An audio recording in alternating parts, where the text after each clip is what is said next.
জি দেখা যাচ্ছে। অনেকের এখানে নেটওয়ার্ক যদি একটু ইরর থাকে সেই ক্ষেত্রে হয়তো একটা প্রবলেম হতে পারে, আর বাকিদের হয়তো বা দেখা যাওয়ার কথা। কোনো প্রবলেম হলে আমাকে বলেন। দেখা যাচ্ছে কি ভিজিবল? জি স্যার। Yes sir. দেখুন, ক্লিয়ার দেখা যাচ্ছে। স্যার আমি দেখতে পাচ্ছি না।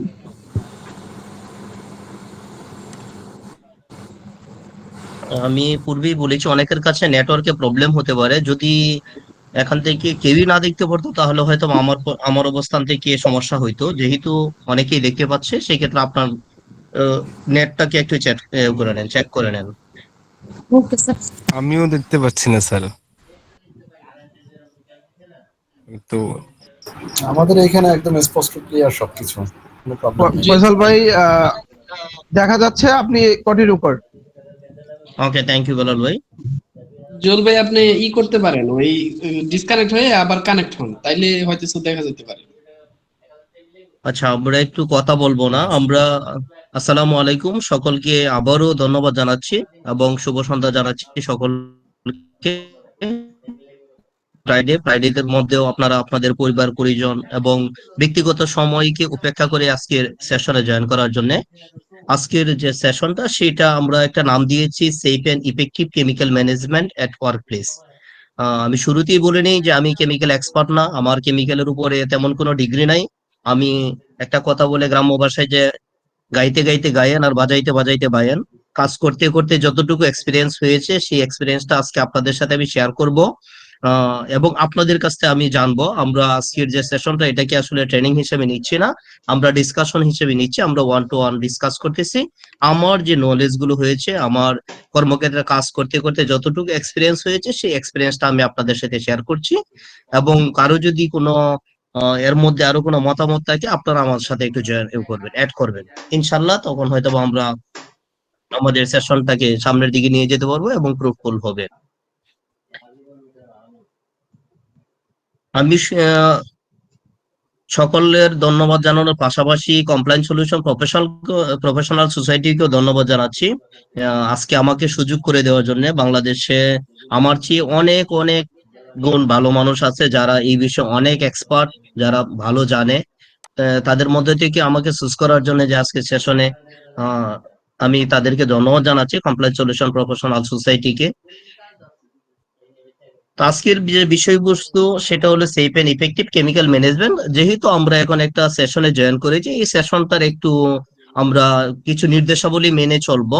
আমরা প্রত্যেকের মাইক্রোফোনটাকে একটু মিউট করে রাখবো। যদি কারো কোনো কোয়েশ্চেন থাকে, যদি বুঝতে সমস্যা হয় আমাকে কোয়েশ্চেন করবেন।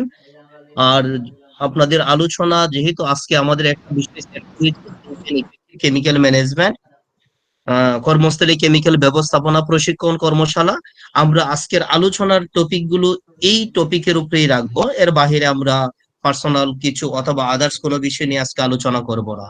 আপনাদেরকে প্রশ্ন করার সুযোগ দেওয়া হবে, আপনারা প্রশ্ন করবেন একজন একজন করে, যাতে কোনো ধরনের ইন্টারাপ্ট না হয়। এবং আমি যদি আপনাদের প্রশ্নের উত্তর না দিতে পারি, এখান থেকে অন্যরাও দিতে পারেন। তবুও যদি না হয় আমরা প্রয়োজনে আপনাদেরকে পরবর্তীতে আপনাদের আনসার গুলো দিয়ে দেব।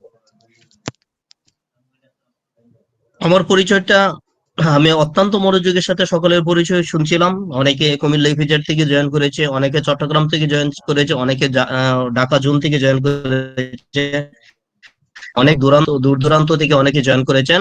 আমি আপনাদের তুলনায় আসলেই নিতান্তই ছোট্ট একটা মানুষ। প্রফেশনাল হিসেবে এত এক্সপিরিয়েন্স আপনাদের মতো নাই। ছোট্ট একটা মানুষ, দেখতে আপনাদের মতো হয়তো বা এতটা স্মার্ট মনে হবে না। আমার পরিচয়, আমার নাম ফয়সাল আহমেদ, আমি আরএমজি সেক্টরে আছি প্রফেশনাল হিসেবে, যে কমপ্লায়েন্স প্রফেশনাল হিসেবে আমি আছি। আমি জব করতেছি কুমিল্লা ইপিজেটে আছি এই মুহূর্তে। আর প্রফেশনাল কোয়ালিফিকেশন আসলে তেমন কিছু নাই। কমপ্লায়েন্সের সরি, মাস্টার্স করেছিলাম জাতীয় বিশ্ববিদ্যালয় থেকে। আবার এই স্যারের উপরে এমবিএ করেছি জাতীয় কবি কাজী নজরুল ইসলাম ইউনিভার্সিটি থেকে। কমপ্লায়েন্সে যেহেতু কাজ করি সেই ক্ষেত্রে কমপ্লায়েন্সে ডিপ্লোমা করা আছে, diploma in social compliance from Bangladesh institute of management. আর এই স্যারের সাথে যেহেতু কোলাবোরেশন নিয়ে কাজ করতে হয় সেই ক্ষেত্রে পিজিডি এইচআরএম করা আছে, post graduate diploma in human resource management, এটা ইউনাইটেড ইন্টারন্যাশনাল ইউনিভার্সিটি থেকে। এবং যেহেতু আমাকে অডিট ফেস করতে হয় সেই ক্ষেত্রে অডিটের উপরে একটা কোর্স করা আছে, লিড অডিটর ISO 14001 2015 ভার্সনে। আর মোর দেন 80+ ট্রেনিং সার্টিফিকেট আছে। এই হলো আমার ছোট্ট পরিচয়।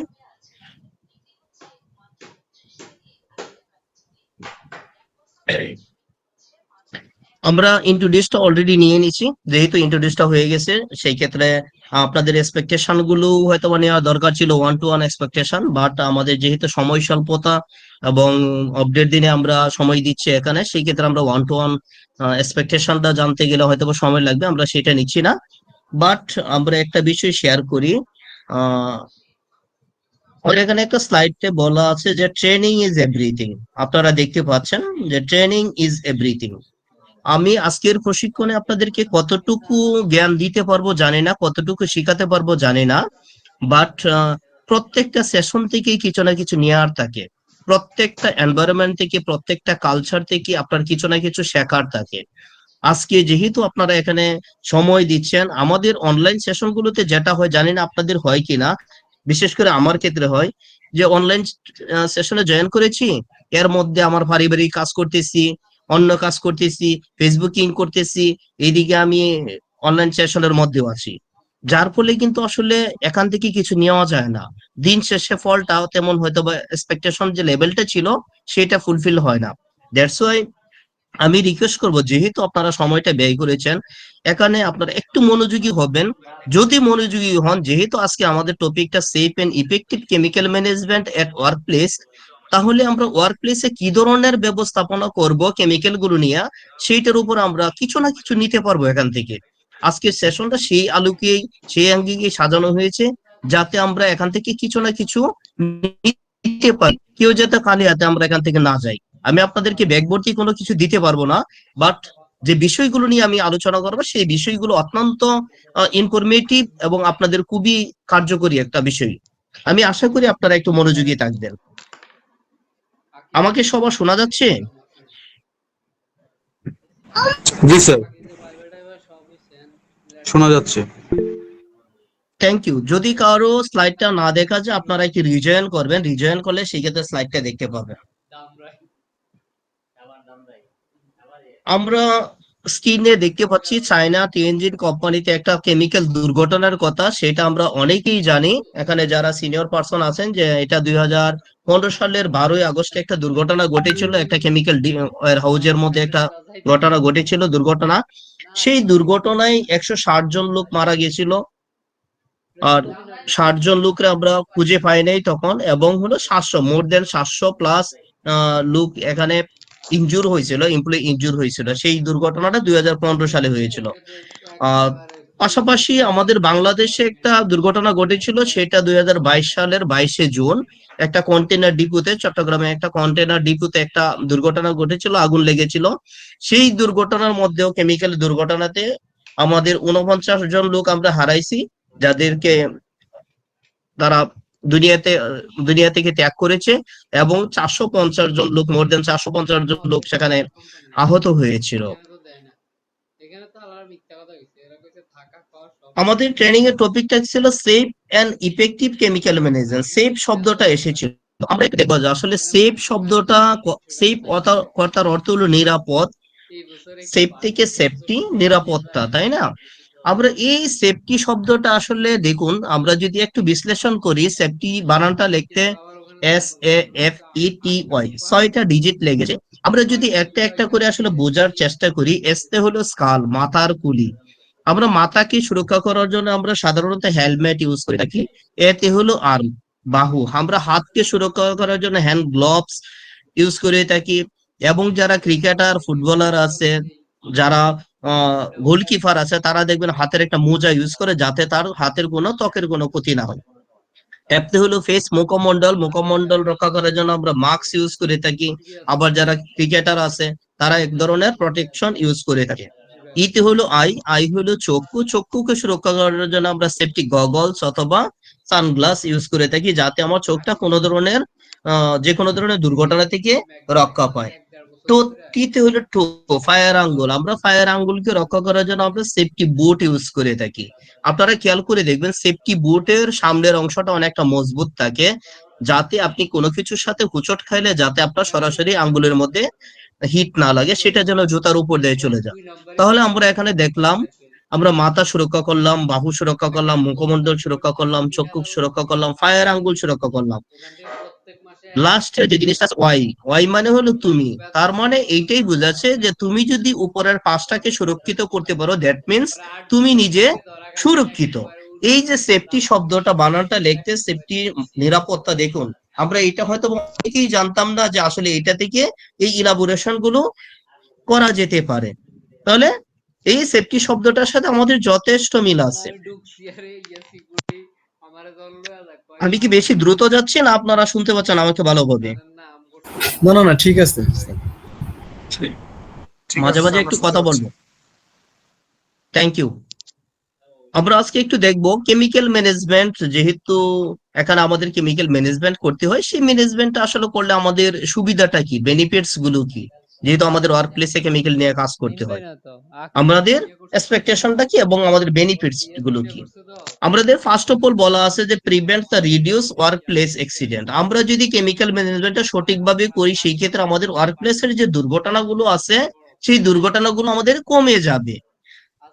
সেকেন্ড ইস্যু আছে reduce chemical impact of human health and environment. আমাদের কেমিক্যাল ম্যানেজমেন্টটা যদি আমরা প্রপারলি ভাবে করি সেই ক্ষেত্রে হিউম্যান হেলথের যে ইফেক্ট গুলো আসতেছে এবং পরিবেশের উপরে যে প্রভাবগুলো আসতেছে সেই প্রভাবগুলো আসলে রিডিউস হয়ে যাবে, কমে যাবে। থার্ডলি আসতেছে reduction in production cost and competitive advantage. আপনি যদি প্রপার ভাবে কেমিক্যাল ম্যানেজমেন্টটা করতে পারেন তাহলে আপনার প্রোডাকশন কস্টটা কমে যাবে এবং আপনি কি মার্কেটে আপনার একটা সুনাম থাকবে। আপনি জেডডিসি লেভেলের 3 লেভেলের আপনি কেমিক্যাল ইউজ করেন 100%, সেই ক্ষেত্রে আপনার ব্র্যান্ডের কাছে আপনার একটা সুনাম ছড়িয়ে যাবে। ফোর্থলি আমরা যেটা দেখতেছি ensure legal brands and eco level conformance. আপনার যে লিগ্যাল যে ইস্যু গুলো আছে সে এবং যে বায়ারের যে কমিটমেন্ট গুলো আছে, বায়ারের সাথে যে আপনার লিগেলি যে সিওসি গুলো আছে সেই সিওসি গুলো এবং কি লিগ্যাল ইস্যু গুলো আপনার তখন ফুলফিল হবে যদি আপনি কেমিক্যালটাকে প্রপার ভাবে ম্যানেজমেন্ট করেন। এই প্রপার ম্যানেজমেন্ট করতে গেলে আপনাকে বেশ কিছু ক্রাইটেরিয়া আপনাকে মেনটেন করতে হবে। ফার্স্ট অফ অল হলো আপনার ফ্যাক্টরিতে একটা পলিসি ডেভেলপ করতে হবে। পলিসিটা আমরা কিভাবে ডেভেলপ করবো আমরা পরের স্লাইডে আমরা দেখতে পাবো। দেন হলো আপনাকে স্ট্র্যাটেজি করতে হবে যে আসলে আপনার প্ল্যানটা কি, আপনি কি করতে চাচ্ছেন এই কেমিক্যাল ম্যানেজমেন্টকে ফ্রেমওয়ার্কের মধ্যে আপনাকে কিভাবে আপনি স্ট্র্যাটেজিটা সেট করছেন। আপনাকে একটা কেমিক্যাল ইনভেন্টরি সেট করতে হবে যে ইনভেন্টরিতে টোটাল ইনফরমেশন গুলো আপনার দেয়া থাকবে। আপনাকে মাঝে মাঝে সেটাকে নিয়ে অ্যাসেসমেন্ট করতে হবে যে আসলে আপনার কেমিক্যাল গুলো কোন লেভেলে আছে। আপনাকে দেখতে হবে হেলথ এন্ড সেফটি ফান্ডটা কতটুকু ইনশিওর হচ্ছে। আপনাকে দেখতে হবে আউটপুট ম্যানেজমেন্ট, আপনার যে টোটাল যে কেমিক্যাল গুলো সেইটার ম্যানেজমেন্টটা কেমন হচ্ছে। প্রসেস কন্ট্রোলটা কতটুকু আপনি করতে পারছেন এবং কন্টিনিউয়াস ইমপ্রুভমেন্টটা কতটুকু হচ্ছে। আমরা অনেক সময় বলে থাকি পিডিসিএ সাইকেল, তার মানে কি প্ল্যান ডু চেক অ্যাক্ট। আপনাকে এই কাজটা করতে হবে যে আপনি প্রপারলি ভাবে এটাকে ইটস এ কন্টিনিউয়াল ইমপ্রুভমেন্ট, আপনাকে কন্টিনিউয়াল ভাবে যেতে হবে। আপনার মধ্যে উত্থান পতন হতে পারে বাট সেটা ঘাবড়ানো যাবে না, সেটাকে আপনার স্ট্র্যাটেজিটা সেট করতে হবে এমন ভাবে যাতে আপনি দিন দিন ডে বাই ডে আপনাকে ভালো করতে পারেন। আমরা এখন দেখবো আসলে একটা কেমিক্যাল পলিসি আমরা কিভাবে সেট করব এবং প্রসিডিউরটা আসলে কেমন হওয়া উচিত। পলিসি পলিসি আমরা জানি যে পলিসি হলো একটা কোম্পানির কমিটমেন্ট যে আসলে আপনার কি চাচ্ছেন, আপনার নির্দেশনাগুলো, আপনার কমিটমেন্টটা কি। তাই পলিসিতে যে বিষয়গুলো থাকবে সেটা হলো ম্যানেজমেন্ট কমিটমেন্ট। আপনার শুধু আমরা কমপ্লায়েন্সে কাজ করি, আমরা এসআরআই কাজ করি, আমরা তখন জাস্ট একটা পলিসি ডেভেলপ করে ছেড়ে দিব, নাথিং এলস। আপনাকে এটা ম্যানেজমেন্টের সাথে নগদর্পণে আসতে হবে, তারা আসলে কি চাচ্ছে, তাদের কমিটমেন্টটা কি। Cover all part of from procurement JDC commitment. আপনাকে যখন আপনি কমিটমেন্ট গুলো করবেন তখন প্রকিউরমেন্টের পার্টটা নিয়ে আসতে হবে, ZDHC commitment zero discharge in hazardous কেমিক্যালের যে কমিটমেন্টটা সেটা নিয়ে আসতে হবে, ইন্টারন্যাশনাল ল এবং রুলস গুলোকে সেটাকে কভার করতে হবে এবং RSL restricted substance list health and safety and phase out chemical, এগুলো নিয়ে আপনাকে তখন টোটালি এই কভার পার্টে নিয়ে আসতে হবে। পলিসিতে টপ ম্যানেজমেন্টের সিগনেচার থাকবে। আপনার পলিসি যখন ডেভেলপমেন্ট করবেন তখন আপনাকে টপ ম্যানেজমেন্টের ইনভলভমেন্ট থাকবে, তারা যেন বিষয়গুলো নিয়ে আসলে অবগত থাকে যে আপনার এখানে একটা commitment policy chemical policy develop করেছেন এবং সেটার কমিটমেন্টটা এরকম তারা যেন সেটা জানা থাকে তাদের। সেকেন্ড ইস্যু হলো যে আসলে পলিসি আমি এখন করলাম, পলিসি প্রসিডিউরটা আসলে কি? প্রসিডিউরটা হলো যে আপনি যে কমিটমেন্টটা করেছেন, পলিসিটা ডেভেলপ করেছেন, সেটা আপনি কিভাবে করবেন।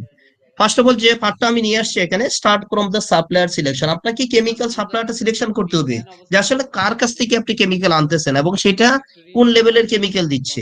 ডকুমেন্টস কমপ্লাই করতে হবে আপনাকে, যে ডকুমেন্টস গুলো আছে সেটা অ্যাজ পার কমপ্লায়েন্স লিগ্যাল অনুসারে হচ্ছে কিনা সেটা দেখতে হবে। Chemical management team job description, যারা কেমিক্যাল ম্যানেজমেন্ট করতেছে তাদের জব ডেসক্রিপশনটা সেট আপ করতে হবে। আপনাকে সেট করতে হবে এমআরএসএল এবং আরএসএল, এই পার্টগুলো আপনাকে সেট করতে হবে। কেমিক্যাল ট্রান্সপোর্টেশন এবং স্টোরিংটা কিভাবে আপনি ম্যানেজমেন্ট করবেন সেটা সেট করতে হবে। আপনাকে কেমিক্যালের ইস্যুগুলো এবং ইউজেস গুলো কিভাবে করবেন সেটা সেট করতে হবে। সেফটি ইস্যুগুলোকে আপনাকে নিয়ে আসতে হবে। ইমার্জেন্সি যদি কোনো ধরনের দুর্ঘটনা ঘটে সেই ক্ষেত্রে আপনি কি ধরনের পরিকল্পনা করবেন সেই পার্টটা আপনাকে প্রসিডিউরে নিয়ে আসতে হবে।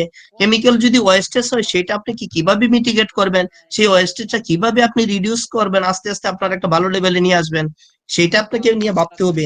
এবং আপনার এখানে এক্সপায়ারি কিছু কেমিক্যাল হতে পারে, সেই এক্সপায়ারি কেমিক্যাল গুলো নিয়ে আপনাকে প্ল্যানিং করতে হবে যে আসলে আপনি এক্সপায়ার হলে আপনি সেটা কি করবেন।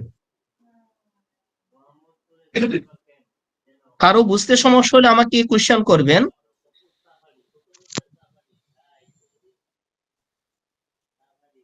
আমরা এখন দেখবো বেসিক ইনফরমেশন। কেমিক্যালের আসলে বেসিক কিছু ইনফরমেশন আছে, আমরা দেখতে পাচ্ছি স্ক্রিনে দেওয়া আছে।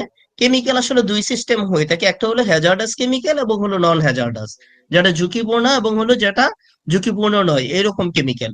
এবং এই ঝুঁকিপূর্ণ এবং নন ঝুঁকিপূর্ণ কেমিক্যাল গুলো আমরা তিনটা কম্পাউন্ডসে ভাগ করতে পারি। সেটা হলো একটা সলিড কেমিক্যাল, লিকুইড কেমিক্যাল এবং গ্যাসিয়াস কেমিক্যাল। এই তিনটা পার্টে আমরা সাধারণত কেমিক্যাল পেয়ে থাকি। আমরা যদি হ্যাজার্ডাস কেমিক্যালটাকে এখন ক্যাটাগরাইজ করি যে হ্যাজার্ডাস কেমিক্যালের মধ্যে আসলে কি কি পার্ট গুলো থাকবে, সেটাতে কোরোসিভ পার্ট থাকবে, ফ্ল্যামেবল পার্ট থাকবে, টক্সিক পার্ট থাকবে, রিয়েক্টিভ পার্ট থাকবে, বায়োলজিক্যাল পার্ট থাকবে, কার্সিনোজেন পার্ট থাকবে এবং রেডিও অ্যাক্টিভ পার্ট থাকবে। এই পার্ট গুলো নিয়ে আসলে হ্যাজার্ডাস কেমিক্যাল গুলোর কম্পাউন্ডস গুলো নির্ভর করে। আমরা অনেকেই জানি যে আমরা অনেক সময় বলে থাকি যে এই পার্টটা এই স্থানে একটু কথা বলতে পারি এই ক্ষেত্রে যদি আমরা বলি যে আমরা যত ধরনের কেমিক্যালি ফ্যাক্টরিতে ব্যবহার করি সবগুলোই সাধারণত হ্যাজার্ডাস কেমিক্যাল। কারণ এই যে সাতটা না, এখানে আপনার সব যে হ্যাজার্ডাস কেমিক্যাল সেটা হবে না, আপনি নন হ্যাজার্ডাস কেমিক্যাল আপনার থাকতে পারে। আপনি যদি ডেনিম ফ্যাক্টরিতে কাজ করে থাকেন, সেই ডেনিম ফ্যাক্টরিতে আসলে আমরা যেটা দেখি যেমন অনেক সাইজিং কেমিক্যাল আছে যেগুলো নন হ্যাজার্ডাস, যেমন আমরা কাপড়ের মধ্যে মার যেমন দিই অ্যাজ লাইক সেই রকম কিছু মার দেওয়া হয় কাপড়টাকে ইয়ানটাকে একটু শক্ত করার জন্য এবং ইয়ানটাকে একটু পিচ্ছিল করার জন্য, যাতে সেটা উইভিং সেকশনে গিয়ে স্মুথলি ভাবে চলে। তো এই কেমিক্যাল গুলো আসলে নন হ্যাজার্ডাস কেমিক্যাল, এটা ক্ষতিকর না। এইরকম কেমিক্যালও থাকতে পারে। বাট আমি শুধু আপনার ফ্যাক্টরি নিয়ে কথা বলছি না, আমি টোটাল কেমিক্যাল ম্যানেজমেন্টটা নিয়ে কথা বলছি। দ্যাটস ওয়াই অনেকের সাথে ম্যাচ করবে, অনেকের সাথে ম্যাচ নাও করতে পারে। স্যার স্বপ্ন জাতীয় কেমিক্যাল তো নন হ্যাজার্ড হয়, অনেক অনেক স্বপ্ন জাতীয় জি কেমিক্যাল। জি জি জি জি, থ্যাংক ইউ স্যার আরেকটা বিষয় স্যার, স্লাইডটা দেখতে পাচ্ছি না স্যার, নেট ভালো নেট স্পিডে আছে কিন্তু দেখতে পাচ্ছি না কেন বুঝতে পারছি না স্যার। আপনি একটু কাইন্ডলি একটু রিজয়েন করেন ভাইয়া, একটু রিজয়েন করেন। কয়েকবারই রিজন দিলাম। আচ্ছা স্যার ঠিক আছে।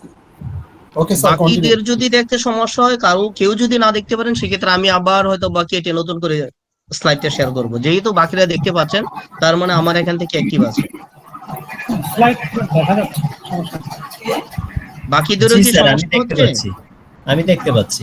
দেখতে পাচ্ছি। Thank you. কারণ এখন আমি যদি বের হই সেই ক্ষেত্রে আমিও তো জয়েন না করতে পারি, তখন আমারও হয়তো বা নেটে আমাকে আটকিয়ে দিতে পারে। আচ্ছা যাই হোক, থ্যাংক ইউ। আমি আবার একটু স্লাইডে যাচ্ছি। আমরা দেখতে পাচ্ছি এখানে সম্ভাব্য বিপদ এবং দুর্ঘটনা। আসলে আমরা দেখুন সম্ভাব্য বিপদ বলতে আসলে আমরা কি বুঝি। সম্ভাব্য বিপদ বলে ইহা একটি সম্ভাব্য বিপদ যার ফলে কোনো ব্যক্তির ভুক্তভোগী হতে পারে, ইহা ঝুঁকি সম্ভাব্য পরিণতি। সম্ভাব্য বিপদ হচ্ছে এমন একটি সম্ভাবনা যা কোনো ব্যক্তি বা বস্তুর আক্রান্ত বা ক্ষতিগ্রস্ত করার সক্ষমতা বা নির্দেশ প্রদান করে থাকে, যে সক্ষমতা আছে এমন একটা ঘটনা। আর দুর্ঘটনা কি? দুর্ঘটনা হলো যে এমন একটি ঘটনা, সেটা হলো অনিয়ন্ত্রিত, অনাকাঙ্ক্ষিত, অপ্রত্যাশিত কোনো ঘটনা যা কোনো কর্ম পরিস্থিতি থেকে উদ্ভব হয়। যেমন অনেক সময় আমরা অনেকেরই বলি যে ভাইয়া এই স্থানটাতে যাবেন না, এই স্থানটা অনেকটা ঝুঁকিপূর্ণ। তার মানে ঝুঁকিপূর্ণ এটা হলো যে সম্ভাব্য বিপদ আছে এই জায়গায় গেলে, আর ঘটনাটা যখন ঘটে যাচ্ছে সেটাকে তখন বলা হয় কি দুর্ঘটনা, যে ঘটনাটা ঘটে গেল। আমাদের যে জিনিসটা আমরা দেখতে পাই, দুর্ঘটনাগুলো আসলে বিভিন্ন কারণে ঘটতে পারে, ব্যক্তি কারণে ঘটতে পারে, পরিবেশ পরিস্থিতি বা পারিপার্শ্বিক কারণে ঘটতে পারে, অনিরাপদ কর্ম প্রক্রিয়ার জন্য ঘটতে পারে, পরিস্থিতির জন্য ঘটতে পারে। তাৎক্ষণিক হঠাৎ করে একটা উদ্ভব একটা জিনিস সৃষ্টি হয়ে গেছে যা আপনার কন্ট্রোলে ছিল না। ধরেন আমি আহ কেউ রাস্তা দিয়ে হেঁটে যাচ্ছে, পিছন থেকে একটা গাড়ি এসে তাকে হঠাৎ করে মেরে দিল। এটা তো আসলে আনপ্রিডিক্টেবল ছিল, তার আসলে টোটাল কন্ট্রোলে ছিল না, সে কি করবে, তার তো আসলে এখানে কিছু করার ছিল না। এবং তো অনেক সময় সহায়ক কিছু কারণ হয়ে থাকে। বাট আমরা যদি টোটাল কারণগুলিকে, এখানে 6টা কারণ আছে, সেই 6টা কারণকে যদি আমরা বিশ্লেষণ করি, তাহলে আমরা দেখতে পাই ব্যক্তি কারণ হলো সবচেয়ে বেশি দায়ী দুর্ঘটনা ঘটার জন্য। কারণ আপনি যদি জানেন যে এই জায়গাটা নিরাপদ নয়, এই কেমিক্যালে কাজ করতে গেলে আপনাকে বিভিন্ন ধরনের প্রটেক্টিভ ব্যবস্থা নিয়ে কাজ করতে হবে, তবুও যদি আপনি করেন, সেই ক্ষেত্রে না ঘটনা ঘটলে সেটার জন্য আপনি নিজেই দায়ী, ব্যক্তি কারণ দায়ী। আমরা স্লাইডের মধ্যেও দেখতে পাচ্ছি যে 55% দুর্ঘটনা ঘটে মানুষের কারণে, বিভিন্ন পারিপার্শ্বিক কারণে 35% এবং অন্যান্য কারণে আমাদের 10% দুর্ঘটনা ঘটে থাকে। বাট দুইটা চিত্রের মাধ্যমে বোঝানো হয়েছে, চিত্রগুলো আমি এখন ইলাবোরেট করতে চাচ্ছি না, সময় স্বল্পতা, অনেক সময় লেগে যাবে। আমি একটু দেখাবো যে আসলে কেমিক্যাল যদি আপনি প্রপার ম্যানেজমেন্ট না করেন, সেই ক্ষেত্রে কি ধরনের প্রভাব আসতে পারে আপনার হিউম্যান হেলথের উপরে, মানব দেহের উপরে। যে প্রভাবগুলো আসবে সেটা হলো আপনি জন্মগত ত্রুটি হতে পারে। এখন বলতে পারেন যে ভাইয়া আমরা তো জন্মগ্রহণ করেই ফেলেছি, তাহলে কিসের প্রভাব হবে?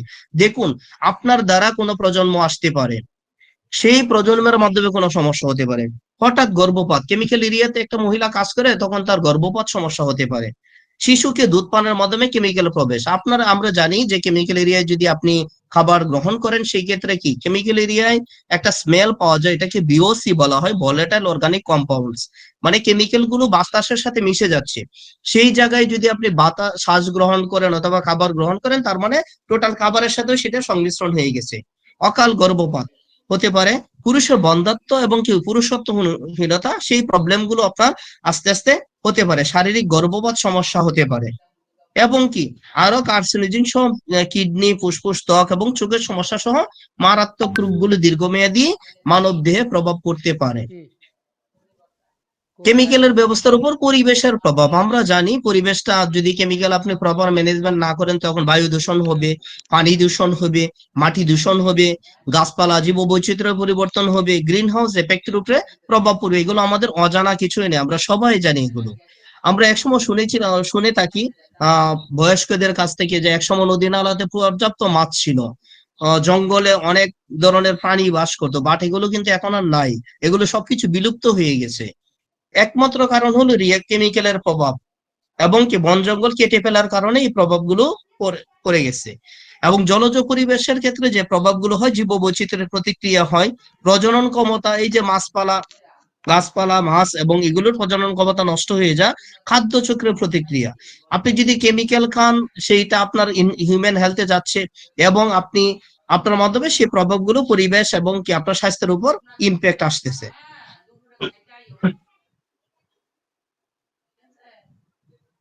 আমরা এখন একটু মনোযোগী হব, এতক্ষণ যত যাই করি না কেন একটু মনোযোগী হব। আমি জানি যে আপনারা সবাই মনোযোগী ছিলেন, বাট এখন আরেকটু মনোযোগী হব। আমরা এখানে বেশ কিছু পিক্টোগ্রাম দেখতে পাচ্ছি, আপনারা হয়তোবা দেখতে পাচ্ছেন।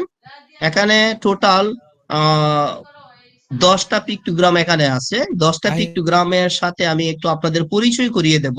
দেখুন, আমরা এখানে অনেকেই হয়তোবা কেমিক্যাল সম্পর্কে এত এক্সপার্ট না, আমরা হয়তোবা কেমিক্যালের উপর এত স্পেশাল ডিগ্রি নাই, অনেকের থাকতে পারে, যারা আছে তারা তো ভালো জানে, বাট আমাদের অনেকের হয়তোবা স্পেশাল ডিগ্রি নাই কেমিক্যালের উপরে।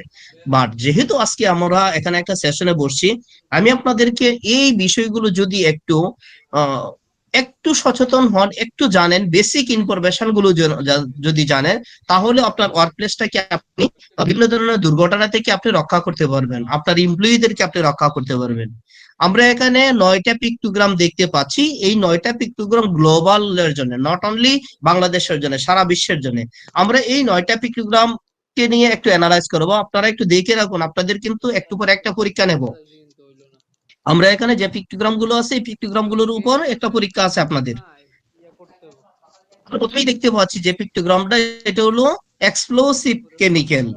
আমাদের বাংলায় লেখা আছে যে এটা ইহা আন্তর্জাতিক ভাবে স্বীকৃত যে এইটা কি হয়, আগুন, তাপ, ঝাঁকুনি, শক ও ঘর্ষণের ফলে ইহা বিস্ফোরিত হতে পারে।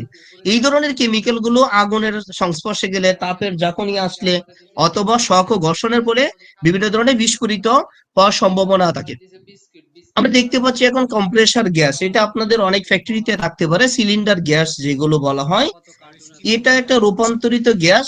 এটা কি হতে পারে, অনেক ঠান্ডা হতে পারে, কন্টেনারে তাপ প্রয়োগ করা যাবে না এটাতে, এবং কি এটা ত্বক ও চোখের সংস্পর্শ এড়িয়ে চলুন। আমরা যখন এগুলোতে থাকবো, যখন অনেক সময় লিকেজ হতে পারে, সেই ক্ষেত্রগুলোতে আমাদের এগুলো অ্যাভয়েড করতে হবে। এই কেমিক্যালটা ফ্লামেবল, আপনারা দেখতে পাচ্ছেন এখানে এই ছবিটাতে বোঝা যাচ্ছে যে একটা আগুনের শিকার মতো, যে এটা একটা আগুন, আগুন জ্বলতেছে, আগুনের শিকা। তার মানে এটা বলে দিচ্ছে এই কেমিক্যাল অগ্নির উৎস, শিকা, তাপের সান্নিধ্য আসলে জ্বলে আসবে। তার মানে এই ছবি থেকে বোঝা যাচ্ছে যে এটা যদি আগুনের সংস্পর্শ পা, অতিরিক্ত তাপমাত্রার কাছে যায়, সেই ক্ষেত্রে এই ধরনের কেমিক্যাল গুলো জ্বলে যেতে পারে। তাহলে আমাদের কি করতে হবে, এই ধরনের কেমিক্যাল গুলো যে কোনো ধরনের অগ্নির উৎস থেকে, তাপ থেকে, ফ্লেম থেকে আমাদের দূরত্ব বজায় রাখতে হবে। আপনি যদি সংস্পর্শে রাখেন, তখন কি হতে পারে, আগুন লাগার সম্ভাবনা থাকতে পারে। আমরা এইরকম আগুনের দৃশ্য হয়তো বা তখন হতে পারে। আমরা আগের পিক্টোগ্রাম এবং বর্তমান পিক্টোগ্রামটাতে একটু ডিফারেন্স আছে। দেখুন, আগের পিক্টোগ্রামটা আগুনের শিকা টোটালি, এই যে এই পার্টটা দেখা যাচ্ছে। আর এখনকার যে পিক্টোগ্রামটা, সেটা এখানে গোলাকার, এই জায়গাটা গোলাকার, বাট আগেটা গোলাকার ছিল না। আগেটা টোটালি আগুনের শিখাটা দাউ দাউ করে জ্বলছে মনে হচ্ছে, আর এটা হলো আগুনের গোলাকার। আগেটা ছিল ফ্লামেবল, এটাকে বলা হলো অক্সিডাইজার। অক্সিডাইজার কি, অক্সিডাইজার অনেক সময় তাপ, আগুনের শিখা, এগুলো অ্যাভয়েড করতে হবে। এই ধরনের কেমিক্যালের ক্ষেত্রে আমরা সাধারণত যে কোনো জিনিসে আগুন লাগলে আমরা পানি দিলে আগুন নিভে যা, বাট এই কেমিক্যাল এমন একটা কেমিক্যাল, এটা অনেক সময় বাতাস ছাড়াও জ্বলে যেতে পারে। অনেক সময় পানি দিলে তখন আগুনের তীব্রতা আরো বেড়ে যেতে পারে এই ধরনের কেমিক্যাল গুলোতে। তাহলে আপনাকে কি করতে হবে, যে বাতাস ছাড়াও জ্বলে উঠতে পারে, এবং কি দাহ্য পদার্থের আগুনের তীব্রতা বাড়তে পারে। তাপ, ফ্লেম, আগুন এগুলোর উৎস থেকে আপনাকে একটু দূরত্ব বজায় করে রাখতে হবে। এটাকে অক্সিডাইজার বলা হয়। এটা আমরা দেখতে পাচ্ছি ইরিটেন্ট, মানে কি সংকেত করে দিচ্ছে, যে তাকে সাবধান করে দিচ্ছে যে আপনি এই ধরনের কেমিক্যালে যখন কাজ করবেন, এই ধরনের কোন কেমিক্যালের লেবেলিং যখন কেমিক্যালের গায়ে দেওয়া, আপনি যখন কেমিক্যাল নিয়ে কাজ করবেন, সেই ক্ষেত্রে আপনাকে কি করতে হবে, আপনাকে ত্বক এবং চোখ একটু দূরত্ব রাখতে হবে। আপনি যদি ত্বক চোখ দূরত্ব না রাখেন, তাহলে আপনি অস্বস্তি ফিল করতে পারেন, আপনার ত্বক গুলো লালচে হয়ে যেতে পারে, আপনার তো শরীরে অ্যালার্জির মাত্রাটা বেড়ে যেতে পারে। আমরা যদি একটু চিত্রের মাধ্যমে দেখি, এই যে এরকম হতে পারে যে হাতটা চুলকাচ্ছে, আপনার হয়তো বা একটু অ্যালার্জি হয়ে যাচ্ছে। এই প্রবলেম গুলো আপনাকে অস্বস্তি ফিল করতে পারেন আপনি এই ধরনের কেমিক্যালে, এটা কি ইরিটেন্ট বলা হয়। এখন যে ছবিটা দেখতে পাচ্ছি, এটা কোরোসিভ কেমিক্যাল, এটা সবচেয়ে বেশি কেমিক্যালের গায়ে এগুলো দেওয়া থাকে। জানি না আপনাদের ফ্যাক্টরিতে এই ধরনের পিক্টোগ্রাম আছে কিনা, বাট আমরা যারা ডেনিম সেক্টরে কাজ করি, তাদের আসলে প্রায় 70% 80% কেমিক্যাল কোরোসিভ দেওয়া থাকে। এই কেমিক্যালটা আসলে কি, এই কেমিক্যালে যখন আপনি কাজ করবেন, তখন আপনার ত্বক জ্বালাপোড়া করতে পারে, এবং কি চোখের ক্ষতি হতে পারে। সবচেয়ে আপনার যখন আপনার শরীরে লাগবে, তখন এগুলো কি ক্ষয়কারক, এটা ক্ষয়কারক বলেই দিছে, কোরোসিভ মানে ক্ষয়কারক। কিরকম ক্ষয়কারক হতে পারে, আমরা একটু ছবির মাধ্যমে দেখি। এই যে দেখা যাচ্ছে যে কি পরিমাণ ক্ষয় হচ্ছে, আপনার হাতে লাগছে, চোখে লাগছে, মুখে লাগছে, শরীরে লাগছে, তখন এইভাবে আপনার জায়গাগুলোকে আপনার পুড়ে যেতে পারে, মনে হচ্ছে যে একবারে ক্ষয় হয়ে যাচ্ছে, পুড়ে গেছে। এই প্রবলেম গুলো আপনার হতে পারে। তাহলে আপনাকে এই ধরনের কেমিক্যালে একটু সাবধানতা অবলম্বন করতে হবে, আদারওয়াইজ আপনার হিউম্যান হেলথে ইম্প্যাক্ট আমরা দেখতে পাচ্ছি কার্সিনোজেন কেমিক্যাল।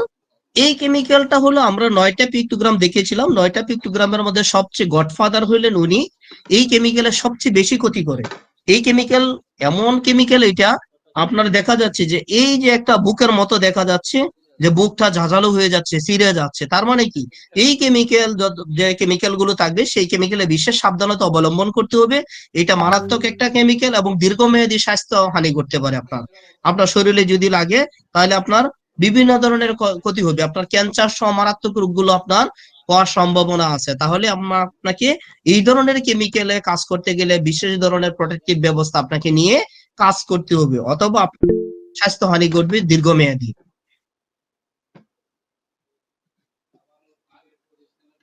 টক্সিক কেমিক্যাল, আসলে টক্সিকটা আমাদের আসলে ওই রকম নাই, এটাও দীর্ঘমেয়াদী প্রভাব পড়ে। এটা মুখের মাধ্যমে, শ্বাসের মাধ্যমে, ত্বকের মাধ্যমে গ্রহণ করা হয়। আর বিশেষ করে এই ধরনের আমরা চিহ্নগুলো দেখতে পাই ডিবি বোর্ডের পাশে, যে এগুলো যদি লাগে তখন হয়তো আপনার কঙ্কাল হয়ে যাবে, একটা কঙ্কালের ছবি এটা বোঝা যাচ্ছে। বাট কোনো কেমিক্যালেও যদি এরকম থাকে, আপনারা এইরকম পিক্টোগ্রাম হলো কোনো কেমিক্যাল, সেই ক্ষেত্রে আপনাকে বিশেষ সাবধানতা নিয়ে আপনাকে কাজ করতে হবে।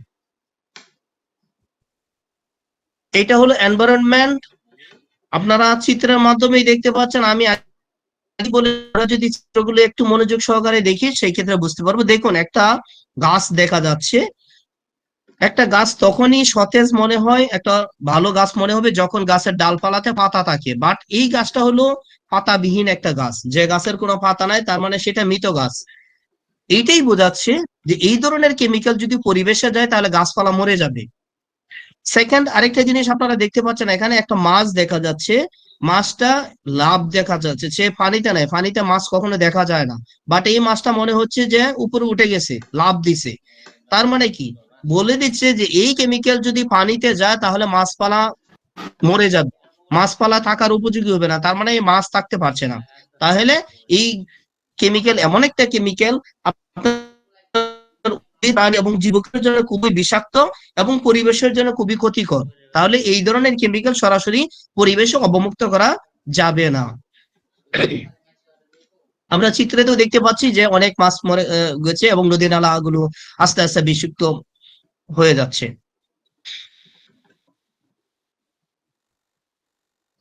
আপনারা এখানে কয়টা পিক্টোগ্রাম দেখতে পাচ্ছেন? জসিম সারা কথা বলবেন।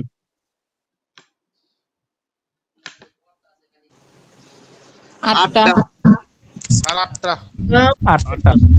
দেখেছিলাম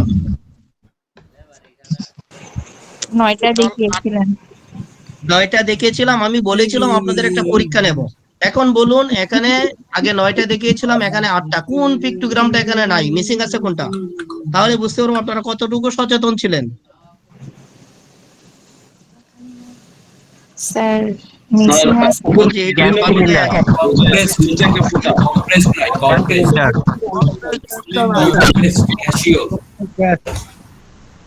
স্যার একটা ব্যাটের মতো একটা ইয়ে ছিল, ওইটা না। Sir complex gas cylinder thank you. যারা ছিল।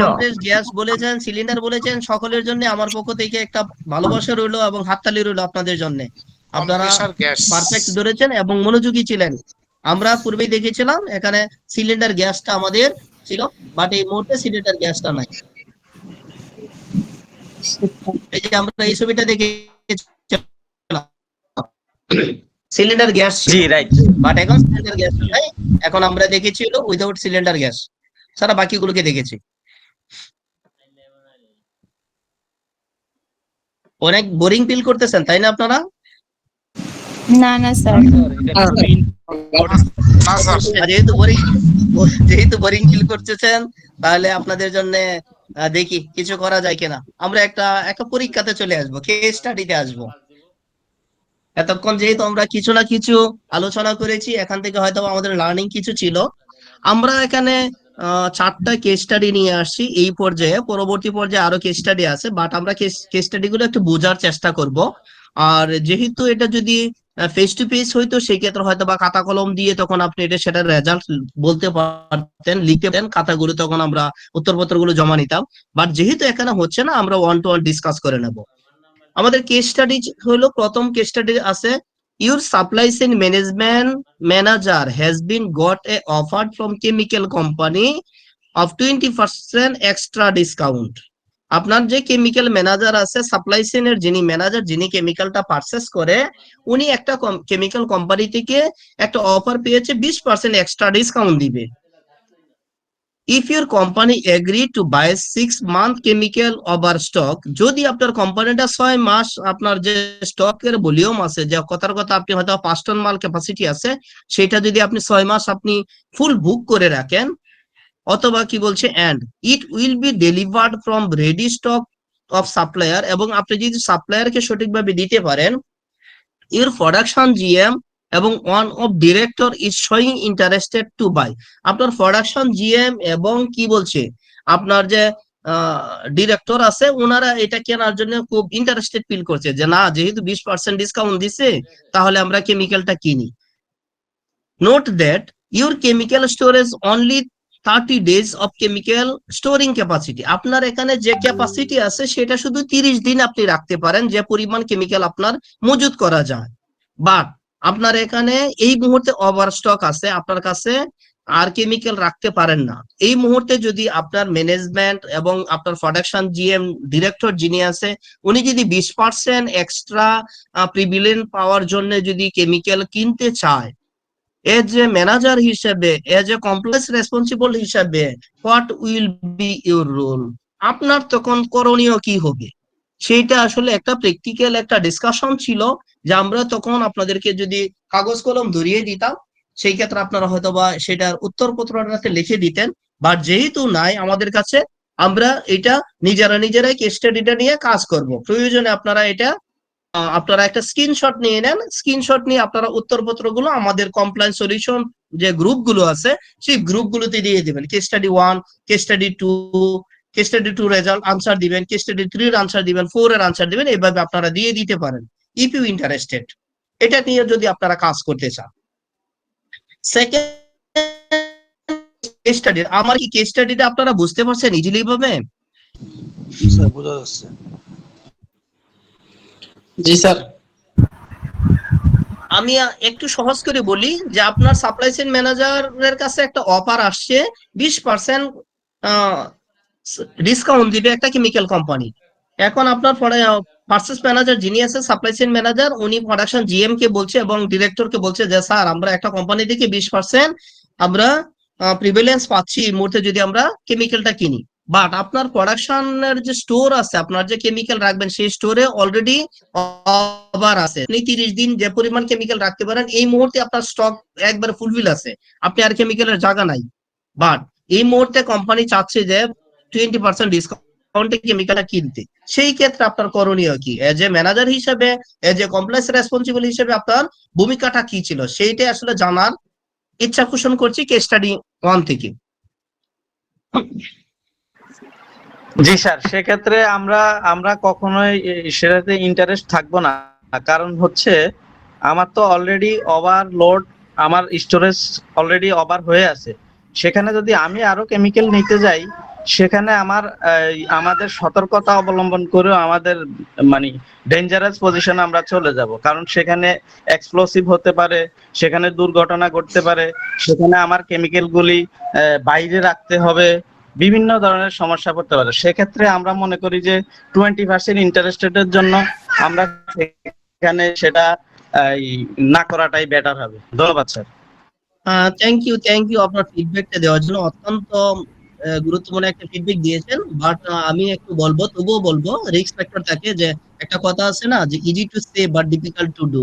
আপনি ডিরেক্টরের অধীনে কাজ করবেন, ডিরেক্টর অথবা যে প্রোডাকশন জিএম এর অধীনে কাজ করবেন, তার কথা মানবেন না, চাকরি আপনার কতটুকু টিকবে সেটাও আপনার ব্যাকআপ এখানে নিতে হবে।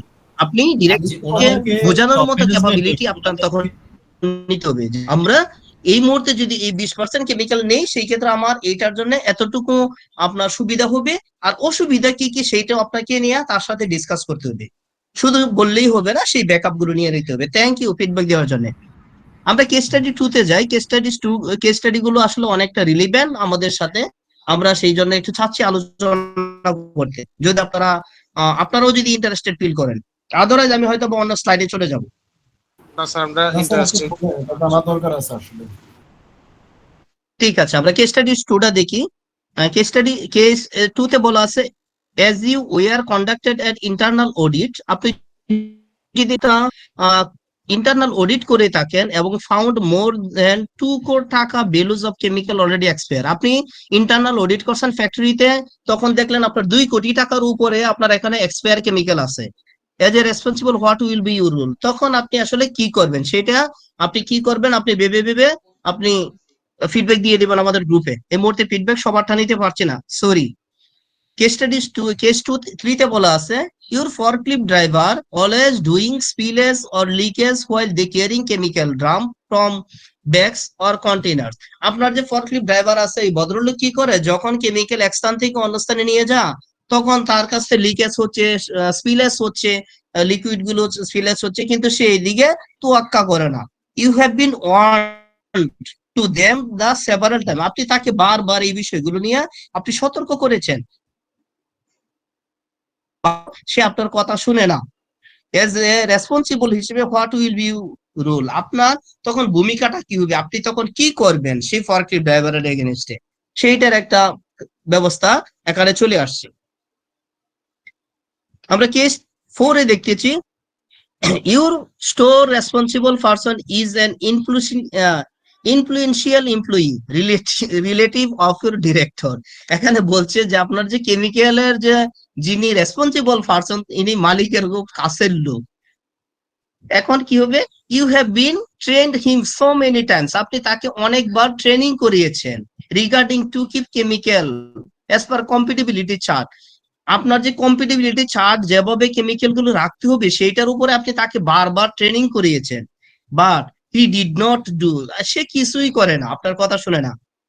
In in your inventory 10% of chemicals flammable and 5% of chemical oxidize. আপনার এখানে 10% কেমিক্যাল আছে ফ্লামেবল, 5% কেমিক্যাল আছে oxidize, and he keep all chemicals as not follow FIFO.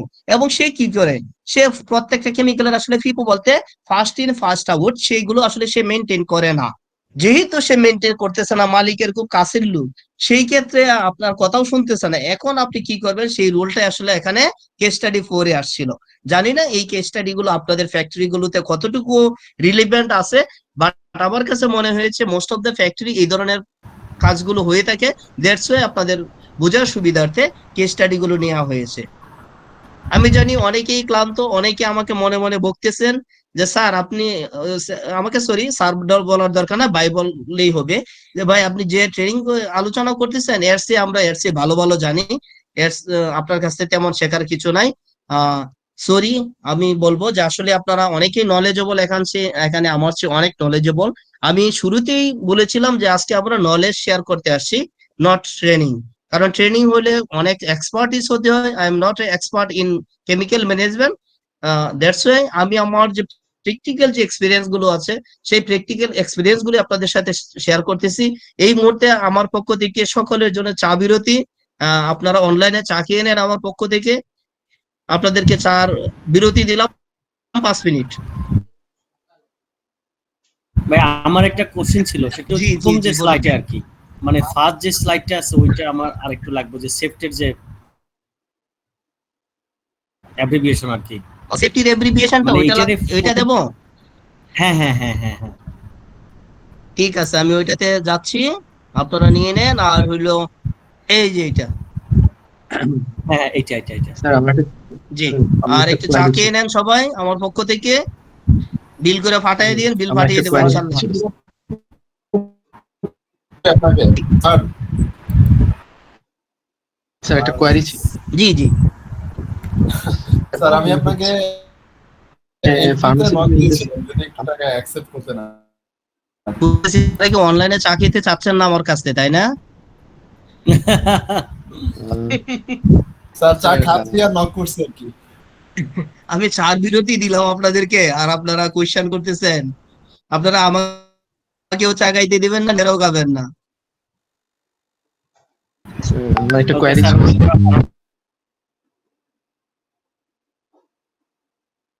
sir. Because আমি বাসায় আসার সময় আমার ল্যাপটপে নিয়ে এসে সার্চ কমে যাচ্ছে। আমাদের 9:23 অলরেডি বেজে গেছে, আমরা আর 2 মিনিট করেই স্টার্ট করব। আমরা ইনশাল্লাহ হয়তো 10টার মধ্যে তখন শেষ করতে পারবো, আদারওয়াইজ 10টা প্লাস বেজে যাবে।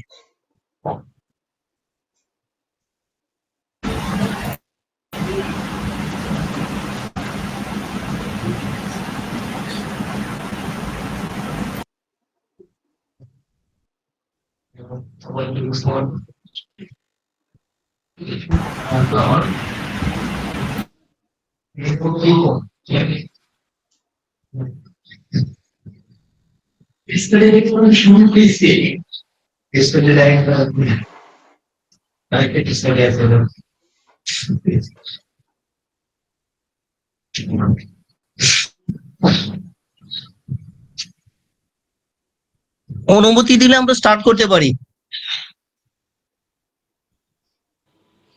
যদি জি স্যার, স্টার্ট শুরু করেন। চার্জ স্যার স্টার্ট করাই মনে হয় বেটার। বেলাল ভাই চা খাওয়া হয়েছে? আপনার কি চা খাওয়া হয়েছে ভাইয়া? ভাই এসব ফাঁকি ঝুঁকি বাদ দেন, বুঝছেন? আর কত? ভাই ভাই বিল করে পাঠায় দিয়েন।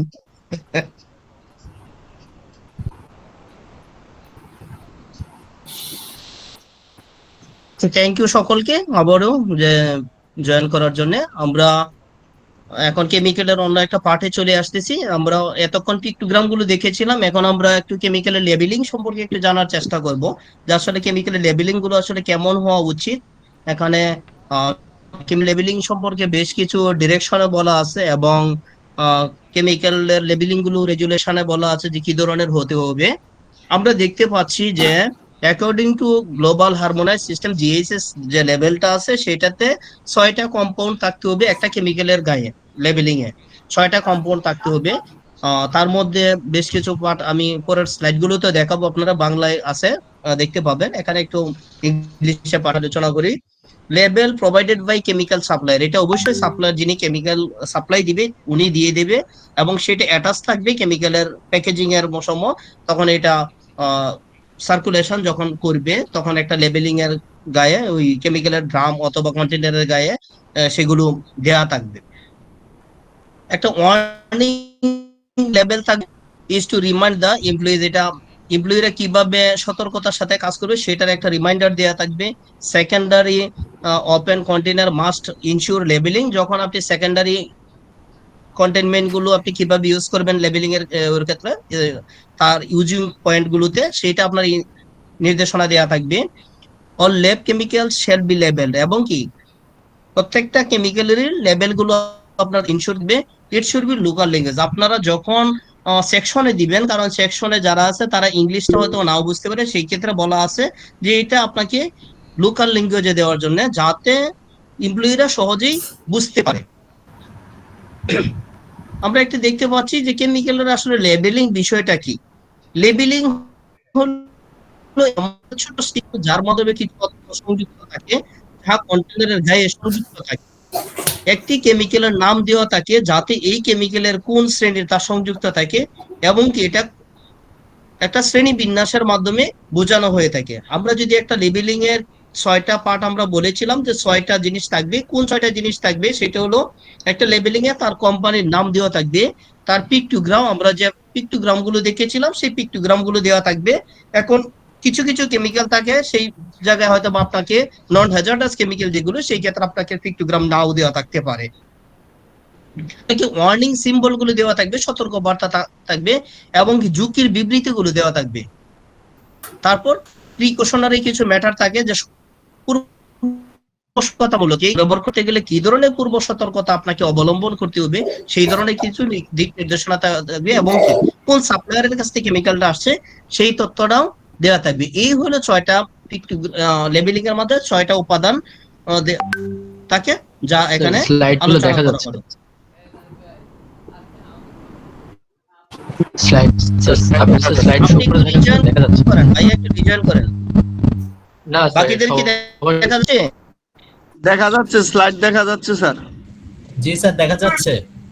জি স্যার দেখা যাচ্ছে। জি স্যার দেখা যাচ্ছে।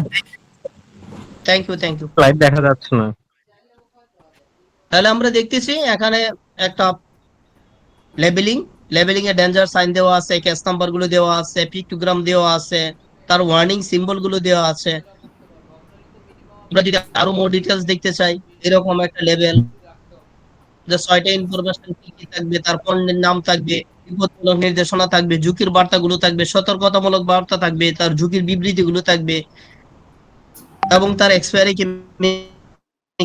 সেইগুলো বিষয়গুলো আসলে লেবেলিং এর মধ্যে বলা থাকে। আমরা এখন দেখবো এসডিএস সম্পর্কে, অথবা MSDS, material safety data sheet অথবা সেফটি ডাটা শিট। আসলে এই বিষয়টা কি আমরা অনেকেই জানি, অনেকের হয়তো অজানা থাকতে পারে, বাট এটা সম্পর্কে জাস্ট এইটাই বলবো, এ guidance documents for chemical safety management. এটা এমন একটা গাইডেন্স নির্দেশনা দিয়ে থাকে কেমিক্যালটাকে আপনি কিভাবে ম্যানেজমেন্ট করুন, a technical guide for emergency response. আপনি জরুরি অবস্থায় কি ধরনের ব্যবস্থা নেবেন সেটা এই এসডিএস এ বলা থাকে।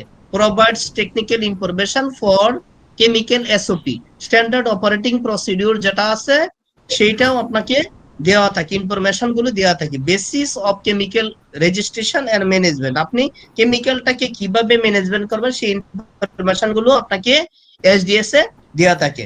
And important piece of enterprise safety education, এবং কি আপনার যে কিভাবে আপনি সেটাকে অর্গানাইজ করবেন আপনার এখানে, সেই প্রপার ইনফরমেশন গুলো, সেফটি ইস্যু গুলো আপনাকে তখন বিবৃতিতে দেওয়া থাকে। আমরা এই স্লাইড পান পরের স্লাইডটাতে যদি দেখি আমরা যে একটা কেমিক্যালে সাধারণত 16টি অংশ থাকে, বেশ কয়েকটা পার্ট থাকে। এখানে 4টা পার্টের কথা বলা আছে। যে পার্ট 1 হইলো হোয়াট ইজ দ্য সাবস্টেন্স, এটা what is the hazard issue গুলো নিয়ে আলোচনা করে থাকে। পার্ট 2 তে হলো how to react if there is danger, যদি কোনো ধরনের বিপদ ঘটে তাহলে আপনি কিভাবে সেটা প্রতিরোধ করবেন সেটা বলা থাকে। পার্ট 3 তে বলা থাকে how to prevent control the risk, আপনার দুর্ঘটনা থেকে কিভাবে মুক্তি পাবেন সেটা বলা থাকে।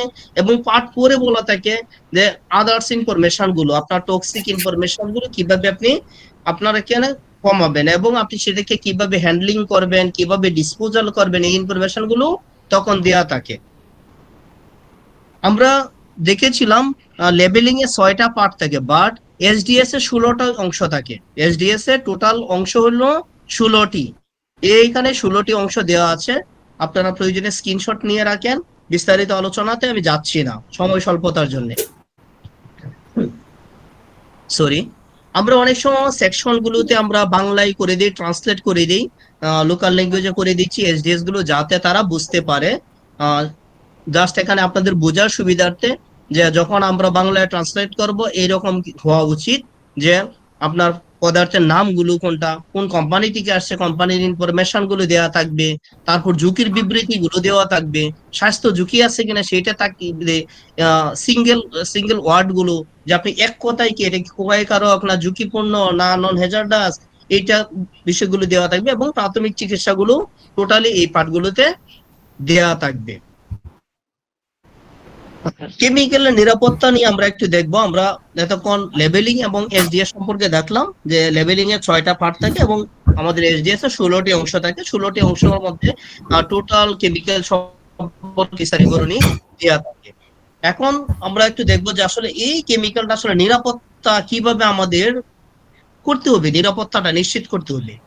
নিরাপত্তা নিশ্চিত করার ক্ষেত্রে যে ইস্যুগুলো আপনাকে ফলো করতে হবে, কেমিক্যাল সম্ভাব্য বিপদ সম্পর্কে পর্যালোচনা। কেমিক্যালের সম্ভাব্য বিপদগুলো কি, আমরা এতক্ষণে আমরা পূর্বের স্লাইড গুলোতে দেখেছি যে হিউম্যান হেলথে কি ধরনের আছে, পরিবেশের জন্য কি ধরনের ক্ষতিকর আছে, এই কেমিক্যাল গুলো কাজ করতে গেলে ঝুঁকিপূর্ণ এবং নন ঝুঁকিপূর্ণ কেমিক্যাল গুলোতে কি ধরনের প্রোটেক্টিভ ব্যবস্থা নিতে হবে, পিকটোগ্রাম সম্পর্কে আমরা দেখেছি। এই ধরনের আলোচনাগুলো আপনাকে করতে হবে।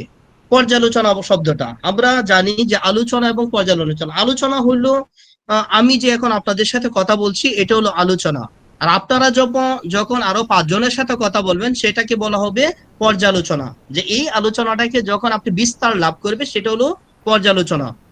সকল কর্মচারীকে কেমিক্যাল নিরাপত্তা বিষয়ে বিশেষ প্রশিক্ষণ প্রদান। আপনাকে যারা কেমিক্যাল ইউজার পয়েন্টে কাজ করে, হ্যান্ডলিং নিয়ে কাজ করে, তাদেরকে আপনাকে এই বিষয়ের উপরে আপনাকে প্রশিক্ষণ দিতে হবে। কেবলমাত্র অনুমোদিত কেমিক্যাল ব্যবহার নিষেধ করা। আপনার এখানে যেগুলো লিস্টেড কেমিক্যাল, যেগুলো আপনাকে ভালো কেমিক্যাল, ভালো কোম্পানি, সেগুলো আপনাকে নিশ্চিত করতে হবে। কেমিক্যাল কন্টেনারের এমএসডিএস এবং লেবেলিং নিশ্চিত করতে হবে। কেমিক্যাল স্পিল নিয়ন্ত্রণের জন্য প্রশিক্ষণ নিতে হবে। কেমিক্যাল ঝুঁকি ব্যবস্থাপনা গ্রহণ করতে হবে। কেমিক্যাল অস্পর্শজনিত প্রাথমিক চিকিৎসা এবং প্রশিক্ষণের ব্যবস্থা গ্রহণ করতে হবে। ব্যক্তিগত সুরক্ষাকারী উপকরণগুলো, যাকে আমরা সংক্ষেপে পিপিই বলা হয়, পার্সোনাল প্রোটেক্টিভ ইকুইপমেন্ট, এগুলো আপনাকে নিশ্চিত করতে হবে। সঠিক এবং কেমিক্যাল হ্যান্ডলিং, পরিবহন, অপসারণ, নিষ্পত্তির ক্ষেত্রে কি ধরনের আপনি রুলস রেগুলেশন গুলো মানবেন সেটা আপনাকে নিশ্চিত করতে হবে। বাট যে জিনিসটা আসলে দেখতে পাই, আপনারা আসলে দেখতে পান কিনা জানি না, আমি অনেকগুলো ফ্যাক্টরিতে আলহামদুলিল্লাহ সুযোগ হয়েছে, ভিজিট করেছি। সেক্ষেত্রে আমরা দেখতে পাই যে কেমিক্যালের এরিয়াতে যারা কাজ করে তাদেরকে কটন মাস্ক দেওয়া হয়, অথবা ওই যে আমরা যে মাস্ক ইউজ করি, ফেস মাস্ক গুলো ইউজ করি থাকি, সেগুলো তাদেরকে দেওয়া হচ্ছে। দেখুন, কেমিক্যাল এরিয়া এমন একটা এরিয়া, সেখানে কটন মাস্ক অথবা face mask not allowed for this area. আপনাকে সেই এরিয়াগুলোর জন্য রেসপিরেটরি মাস্ক আপনাকে কিনতে হবে। যদিও রেসপিরেটরি মাস্কটা পরার ক্ষেত্রে একটু কষ্টকর, শ্বাস নিতে একটু কষ্ট লাগে, আর সেইটা তাকে বোঝাতে হবে, যারা ইউজার পয়েন্টে কাজ করে তাকে বোঝাতে হবে যে হ্যাঁ, তুমি যদি এইটা ইউজ করো, তুমি যদি এটাকে আস্তে আস্তে প্র্যাকটিসে নিয়ে আসো, তখন তোমার স্বাস্থ্য ঝুঁকিগুলো কমে যাবে। কারণ চাকরি তোমার আজকে আছে, কালকে নাও থাকতে পারে, বাট জীবনটা তোমার, জীবনটা তোমাকে রক্ষা করতে হবে। তুমি যদি এখান থেকে সুস্থ থাকো, তাহলে তুমি দীর্ঘদিন যে কোনো জায়গায় একটা ভালো অর্গানাইজেশনে যেতে পারবা, তুমি তোমার পরিবারকে ভালোভাবে সাপোর্ট দিতে পারবা। তাই তোমাকে সুস্থ থাকতে হবে। এখন অনেকে বলে থাকে কি যে স্যার, এত বছর ধরে কাজ করি, এত কোম্পানিতে কাজ করি, স্যার কিছু তো হয় নাই, সমস্যা কি? দেখুন, আমি এই ক্ষেত্রে এইটাই বলবো, দেখুন আমরা যখন ছোট ছিলাম, এমন কেউ এখানে নাই যে আমরা ছোটকালে ঝগড়া করি নাই। আমরা কম বেশি সবাই ঝগড়া করেছি, ক্রিকেট খেলতে গিয়া, ফুটবল খেলতে গিয়া, অথবা আদার্স কোনো খেলাধুলা করতে গিয়া এক পক্ষ অপর পক্ষের সাথে ঝগড়া হয়েছে, মারামারি হয়েছে, একজন আরেকজনকে বক্সিং দিয়েছি, ঘুষি দিয়েছি, কিল, এগুলো অনেক কিছু দিয়েছি। অনেক সময় মার দিয়েছি, অনেক সময় মার খেয়েছি। বাট যখন আপনি আপনার বন্ধুর কাছ থেকে মার খেয়েছেন, তখন কি বলেছেন দোস্ত তুমি তোমার বাড়িতে যাও, আমি আমার বাড়িতে যাই, এরকম বলেছেন? নিশ্চয়ই তখন একটা থ্রেট দিয়েছেন, তোকে আমার বাড়ির সামনে একদিন পাই, দেখে নেবো তোকে একদিন, তাই না? কারণ কি, আজকে আপনি কেন হেরে গেছেন? কারণ আপনার শরীরে সেই পরিমাণ শক্তি ছিল না, আপনার বন্ধুর কাছে আজকে হেরে গেছেন। এজ লাইক এ সেম, আমি এইটাই বলবো, আজকে আপনি এত বছর ধরে কাজ করতেছেন কেমিক্যাল এরিয়াতে, আপনার কিছুই হয় নাই ভাই। যৌবন হলো জীবনের সবচেয়ে মুখ্য সময়।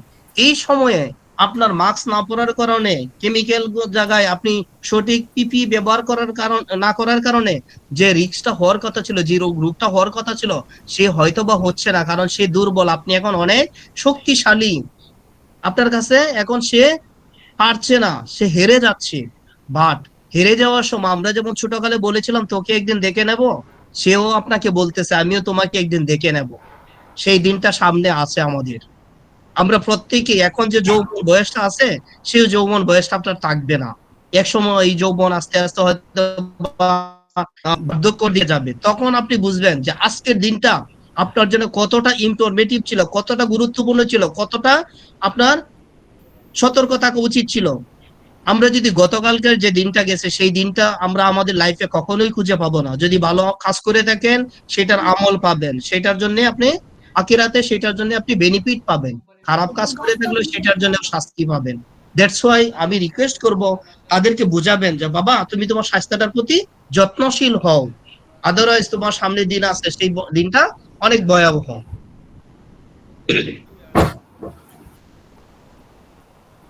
আমরা এগুলো সবাই চিনি। আমরা এই যে দেখুন, কেমিক্যাল ইউজ করতে গেলে কেমিক্যালের 90 N95 মাস্ক অথবা রেসপিরেটরি যে মাস্ক গুলো আছে, সেই মাস্ক গুলো এগুলো ইউজ করতে হবে, কারণ এগুলো ফিল্টারেশন সিস্টেম আছে। এই মাস্ক গুলো স্বাস্থ্যের জন্য অনেকটা ভালো। আপনাকে গগলস ইউজ করতে হবে এই ধরনের, আপনাকে হ্যান্ড গ্লোভস ইউজ করতে হবে, আপনাকে প্রটেক্টিভ অ্যাপ্রন ইউজ করতে হবে, আপনাকে গাম বুট ইউজ করতে হবে। আপনাকে মনে হতে পারে যে আমি মনে হয় একটা অন্য গ্রহের মানুষ, আমাকে এগুলো পড়লে আমাকে কেমন লাগছে। দেখুন, তাকে বোঝাতে হবে যে ভাই তুমি এটা যদি পড়ো তাহলে তোমার স্বাস্থ্য ঝুঁকিগুলো কমে যাবে, তুমি সুস্থ থাকবে, তুমি ভালো থাকবে। আপনাকে প্রত্যেকটা সেকশনে কেমিক্যাল রিস্ক অ্যাসেসমেন্ট করে দিতে হবে যে প্রত্যেকটা কেমিক্যাল, কোন কেমিক্যাল কি পরিমাণ ক্ষতি করে এবং কোন কেমিক্যালের জন্য কি ধরনের পিপিই পূরণ করা উচিত সেটা আপনাকে করে দিতে হবে।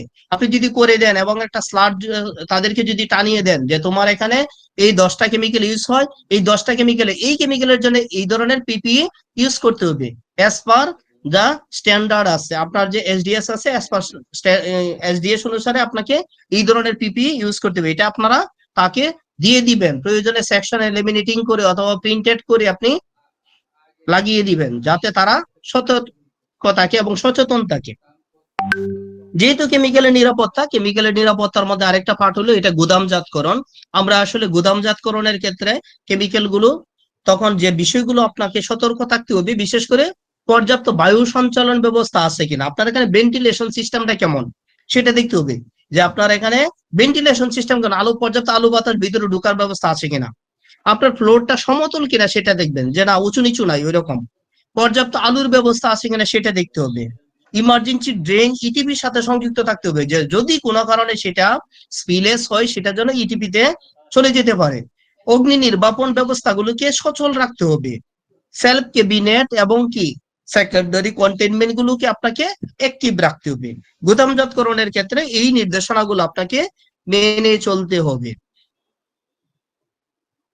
আমরা এই জিনিসটা অনেকেরই হয়তো বা অজানা থাকতে পারে, এটাকে কেমিক্যাল কম্প্যাটিবিলিটি চার্ট বলা হয়। এটার বোঝানোর আমি যদি সহজ বাংলায় বলি, দেখুন সাপ এবং বেজি একই রুমে রাখা যায় না। একই রুমে রাখলে কি করে, সাপ এবং বেজি দুইটা মিলে ঝগড়া করে। আসলে দেখুন, ওদের কি বাপ দাদার কোনো সম্পত্তি নিয়ে গন্ডগোল আছে, কোনো জমি দখল করছে, সেটা না। ওরা প্রাকৃতিকগত ভাবে ওরা একে অপরকে সহ্য করতে পারে না। দ্যাটস ওয়াই কেমিক্যাল এমন একটা জিনিস বিষক্রিয়া, কারণ এটা কি একসাথে যখন আপনি রাখবেন অনেক প্রকার কেমিক্যাল, অনেক পিক্টোগ্রামের কেমিক্যাল, তখন এখান থেকে একটা যে স্মেলটা বের হবে। আমি বলেছিলাম বিওসির কথা, ভলেটাইল অর্গানিক কম্পাউন্ডস। আপনারা যদি কেমিক্যাল এরিয়ায় যান, হঠাৎ করে যখন ঢুকবেন তখন দেখবেন যে আপনারা একটা গ্যাস পাচ্ছেন, জাজালো একটা গন্ধ আপনার নাকের মধ্যে লাগছে, আপনার শ্বাসের সাথে আপনি ইনহেল করতেছেন। এই গন্ধটা বিওসি বলা হয়, কেমিক্যালটা বাতাসের সাথে মিশে গেছে। তো এই ধরনের যখন আপনি অনেকগুলো কেমিক্যাল একসাথে রাখবেন তখন যে গ্যাসটা হবে, সেই গ্যাস থেকে বিষক্রিয়া হয়ে নতুন একটা দুর্ঘটনা ঘটার সম্ভাবনা থাকে। দ্যাটস ওয়াই কি বলছি যে আপনি যখন কেমিক্যাল রাখবেন তখন কি কোন কেমিক্যাল কিসের সাথে রাখবেন সেটা আপনাকে নির্দেশনা দেয় অ্যাজ পার কম্প্যাটিবিলিটি চার্টের মাধ্যমে। যে এখানে কোরেসিভ আছে, এই কোরেসিভের সাথে কোরেসিভ রাখা যাবে, এখানে কোরেসিভ আছে, কোরেসিভের সাথে ইরিটেন্ট রাখা যাবে, এখানে কোরেসিভ আছে, কোরেসিভের সাথে বিষাক্ত কেমিক্যাল রাখা যাবে না, এখানে জিরো। তার মানে কি এক ঘর ফাঁকা রাখতে বলছে, যে আপনি একটু ফাঁকা রাখবেন। এখানে কোরেসিভ আছে, এখানে ফ্লামেবল কেমিক্যাল রাখা যাবে না, ক্রস চিহ্ন। এখানে যে অক্সিডাইজার কেমিক্যাল আছে সেটা রাখা যাবে না, এখানে এক্সপ্লোসিভ কেমিক্যাল আছে রাখা যাবে না। এই কেমিক্যাল, এই কম্প্যাটিবিলিটি চার্টে এটাই বোঝা যে কোন কেমিক্যালের সাথে কোন কেমিক্যালটা রাখা যাবে। স্যার ছোট্ট একটা বিষয় একটু জানার ছিল এখানে। জি, বুঝতে পারি নাই। কম্প্যাটিবিলিটি চার্টের ব্যাপারে ছোট্ট একটা বিষয় একটু জানার ছিল। জি, দুইটা কেমিক্যাল যখন পাশাপাশি রাখতে পারবো না, তখন অ্যাপ্রক্সিমেট কতটুকু গ্যাপে, মানে 1 ফিট বা 1.5 ফিট বা 6 ইঞ্চি এরকম কি কোনো নির্দেশনা আছে আইনে, বা আমাদের রাখা উচিত এরকম কোনো বিষয়? না, এখানে হলো কি যে আপনার যে কেমিক্যাল গুলো রাখবেন, কেমিক্যাল রাখার তো একটা ড্রাম আছে, তাই না? ড্রামের একটা নির্ধারিত একটা স্থান আছে, একটা জায়গা দখল করে সে এখানে বলে দিছে যে ফাঁকা রাখুন। ফাঁকা রাখুন মানে আপনার যে কেমিক্যালটা আছে সেই কেমিক্যালটা যতটুকু ধারণ ক্ষমতা আছে, ধরেন যে হয়তো বা একটা কেমিক্যাল রাখছেন একটা কন্টেনারে রাখছেন, একটা কন্টেনারে হয়তো 4-5টা ড্রাম আছে। আপনি যখন অন্য একটা প্রজাতির কেমিক্যাল রাখবেন তখন এক কন্টেনারের জায়গা যতটুকু করে দখল করে এতটুকু জায়গা ফাঁকা রাখবেন আপনি, যাতে এটার সাথে কন্টামিনেটেড হওয়ার সম্ভাবনাটা না থাকে। একবারে 1 ইঞ্চি 2 ইঞ্চি পরে আপনি রেখে দিলেন, নাথিং এলস। আপনাকে একটু দূরত্ব রাখতে হবে যাতে এটার সাথে কন্টাক্ট না হয়। কমপক্ষে কেমিক্যালের সাইজ অনুসারে, ধারণ অনুসারে সেটা আসলে নির্ভর করে। ওকে। স্যার আমার একটা কোয়েশ্চেন ছিল। কোয়েশ্চেনটা হচ্ছে যে মেইনলি জি, এখানে যে ইয়েলো মার্কটা, এখানে হচ্ছে শর্ত অনুযায়ী একসাথে রাখা যাবে। স্যার এই শর্তগুলো স্যার এমএসডিএস এর কোন কোন সেকশন দেখে আমি বা কোন কোন ক্লজ দেখে হচ্ছে আমি কন্ডিশন গুলো রেখে রাখবো? এখানে আসলে আমি যে বিষয়টা আপনাদেরকে একটু কারেক্ট করে নেই। জিরোটা হলো যে শর্ত অনুযায়ী রাখতে হবে। শর্ত বলতে কি, যে আপনার এখানে এমন কেমিক্যাল রাখবেন না যে কেমিক্যালটা আসলে আপনার ফ্লামেবল অথবা এটাতে ক্ষতি করতে পারে। আপনার হ্যাজার্ডাস এর সাথে আপনি যদি কোরোসিভ রাখেন সেক্ষেত্রে ক্ষতিকর। আপনি হয়তো ইরিটেন্ট জাতীয় অন্য একটা কেমিক্যাল রাখলেন, অথবা ক্ষয়কারক আপনার কোরোসিভ আছে, কোরোসিভ জাতীয় আরেকটা, অথবা এই প্রক্রিয়া এই প্রণালীর একটা কেমিক্যাল রাখলেন যে কেমিক্যালটা আসলে ঝুঁকিপূর্ণ নাই, সেই ধরনের কেমিক্যাল আপনি রাখতে পারেন শর্ত অনুসারে, যে যে না আমার এইটা কোনো ক্ষতি করবে না, এই কেমিক্যালের কোনো ক্ষতি করবে না, এটাকেই শর্ত। মানে আপনাকে বুঝতে হবে যে আমার এটা আসলে ক্ষতির মাত্রাটা কেমন হবে, এটার সাথে রাখলে এটা কতটা ক্ষতি করতে পারে। আপনি এই শর্তটা মেনে তখন আপনাকে রাখার কথা বলা হয়েছে। Okay sir, noted. Thank you. আমাদের এখন দেখতেছি যে আমরা হ্যান্ডলিং কেমিক্যাল এবং ইমার্জেন্সি, আমরা যখন কেমিক্যাল ইমার্জেন্সি করবো, হ্যান্ডলিং করবো, সেই ক্ষেত্রে আপনাকে কোন ক্রাইটেরিয়া গুলো মানতে হবে? No emergency phone number. যখন আপনার যদি হ্যান্ডলিং যখন করবেন তখন যদি দুর্ঘটনা ঘটে তখন আপনাকে ইমার্জেন্সি একটা কন্ট্যাক্ট নাম্বার, সেটা হতে পারে আপনার অফিসের যিনি কমপ্লায়েন্স রেসপন্সিবল অথবা যিনি কেমিক্যাল নিয়ে কাজ করে সে হতে পারে, তার একটা ফোন নাম্বার থাকবে। Know how to control the spill. আপনাকে যদি স্পিলেস হয় কেমিক্যালটা, সেটা কন্ট্রোল কিভাবে করবেন আমরা পরবর্তী স্লাইড গুলোতে স্পিলেজ নিয়ে আমাদের স্লাইড আছে, আমরা দেখবো। No proper equipment show down the procedure. এই স্পিলেস হলে কিভাবে ওঠাবো সেটাও আমরা পরবর্তী স্লাইড গুলোতে দেখাবো। No proper evacuation roads and assembly areas. এই কেমিক্যালটা যদি স্পিলেস হয় তখন আপনাকে আমরা বলেছিলাম যে ইটিপির সাথে কানেকশন থাকতে হবে, যে আপনার সেন্ট্রাল ইটিপি থাকতে পারে অথবা ওন ইটিপি থাকতে পারে, যে এখানে স্পিলেস হলে সেটা যেন ইটিপিতে যা সরাসরি, যেন কোথাও পরিবেশের সাথে যেন সেটা কন্টামিনেটেড না হয়। আমরা স্পিলেজ নিয়ে এখন কথা বলবো। আসলে স্পিল জিনিসটা কি? স্পিল হলো কোনো কিছু পড়ে যাওয়া, যেমন সিটকে বা উপচে নিচে পড়ে যাওয়াকে আসলে স্পিল বলা হয়। স্পিল কিট হলো এই স্পিলটা যখন হবে, উপকরণগুলো যখন এটা পড়ে যাবে তখন এটাকে ওঠানোর জন্য স্পিল কিটের বিভিন্ন ধরনের উপাদান আছে, যেমন পোশাক আছে, উপকরণ এবং উপাদানের সমষ্টি বা একত্রে বিভিন্ন কিট ব্যাগস আছে, আমরা একটু পরবর্তী সাইটগুলোতে গেলে আপনারা দেখতে পারবেন, এইগুলোকে আসলে স্পিল কিট বলা হয়। এটা হলো সেকেন্ডারি কন্টেনমেন্ট। সেকেন্ডারি কন্টেনমেন্টটাও হতে হবে যে এরকম সেকেন্ডারি কন্টেনমেন্ট থাকতে হবে, যে এটা আপনার যখন কেমিক্যালটা পড়ে যায় তখন যেন সেটার কে ধারণ ক্ষমতা হয়। এবং আমরা দেখতে পাচ্ছি একজন ভদ্রলোক তার ইকুইপমেন্ট, তার পোশাক টোশাক পরে সেটা একটা বেরিয়ার করে দিয়েছে, যাতে এখানে স্পিলেস হওয়ার পর এটা সরিয়ে না যায়। এটাকে স্পিল কন্ট্রোল বলা হয়। এই যে দেখুন এরকম বালিশের মতো থাকে ছোট, এটাতে চতুর্দিকে বেরিয়ার করে দিতে হয় যাতে এটা আর সরিয়ে না যেতে পারে। আর এটা হলো অ্যাবজর্ব পেপার। এই অ্যাবজর্ব পেপার দেওয়া সেইটার উপরে ফেলে দিবেন, ফেলে এই যে আমরা প্রিভিয়াস স্লাইডটা যদি দেখি, এই যে অ্যাবজর্ব পেপার মধ্যে ফেলে দিয়েছে, এটা শোষণ করে নিচ্ছে, এটাতে কেমিক্যাল গুলো। অনেক সময় জাহাজের মধ্যে যখন ডিজেল আনে, অথবা ডিজেল যখন সমুদ্রে যদি এরকম কোথাও দুর্ঘটনা ঘটে যে হয়তো বা যে জাহাজটা ডুবে গেছে, তখন এই যে জাহাজের মধ্যে এরকম বেরিয়ার করে দেয়। কারণ কি, পানি এবং ডিজেল কখনো একসাথে মিশে না, এভাবে সেগ্রিগেট করে দেয় যে একটার সাথে যেন আর যেন ছড়িয়ে না যায় জিনিসটা, সারা সাগরের মধ্যে যেন ছড়িয়ে না যায়, এই জন্য এটা আটকিয়ে দেয়। আমরা যখন উপকরণগুলো হলে এখানে বেলচা থাকবে, যে আপনি কিভাবে পরিয়ে যাওয়া উপাদানগুলো কিভাবে উঠাবেন, সেটা লিকুইড হতে পারে অথবা আপনার হয়তোবা ধাতু জাতীয় হতে পারে, সলিড জাতীয় হতে পারে, সেটা ওঠাবেন। আপনার এই যে অ্যাবজর্ব পেপার থাকবে, যে অ্যাবজর্বেন্ট পেপার গুলো আপনি ছড়িয়ে পড়লে সেটাকে শোষণ করে উঠিয়ে আপনার এখানে এই যে এইগুলো থাকবে, বেরিয়ার গুলো থাকবে প্রতিবন্ধকতা করে দেওয়া, যে চতুর্দিকে এটাকে আটকিয়ে দেওয়ার জন্য। আপনার এখানে ব্রাশ ইউজ করা লাগতে পারে, যে ব্রাশ দিয়ে হয়তো বা আপনি পাউডার জাতীয় আছে, সেই পাউডার জাতীয় হয়তো ব্রাশ দিয়ে একসাথে জড়ো করে নিচ্ছেন। এই হইলো কেমিক্যাল স্পিল কিটের উপাদান। বাট আমাদের যে জিনিসটা মাথায় রাখতে হবে, আমরা যখন কেমিক্যাল এরিয়াতে কাজ করব সেই ক্ষেত্রে আমাদের যাতে সরাসরি শ্বাসের মাধ্যমে প্রবেশ না করে আমরা সেটা সতর্ক থাকবো। আমরা সেই এরিয়াগুলোতে খাবার গ্রহণ করব না। আমরা সেই এরিয়াগুলোতে আমাদের শরীর এবং ত্বকটাকে সুরক্ষিত রাখার চেষ্টা করব। যদি স্পিলেস হয় আমাদের স্পিল কিট থাকবে, সেই স্পিল কিট দিয়ে সেগুলোকে ওঠানোর ব্যবস্থা করব। বিশেষ সতর্কতা, যত মজাদার খাবারই হোক না কেন কেমিক্যাল এরিয়াতে অথবা স্টোর এরিয়ায় খাবার গ্রহণ করা যাবে না, সেখানে ধূমপান করা যাবে না, সেখানে কোনো কিছু খাবার গ্রহণ করা সম্পূর্ণভাবে নিষেধ থাকবে।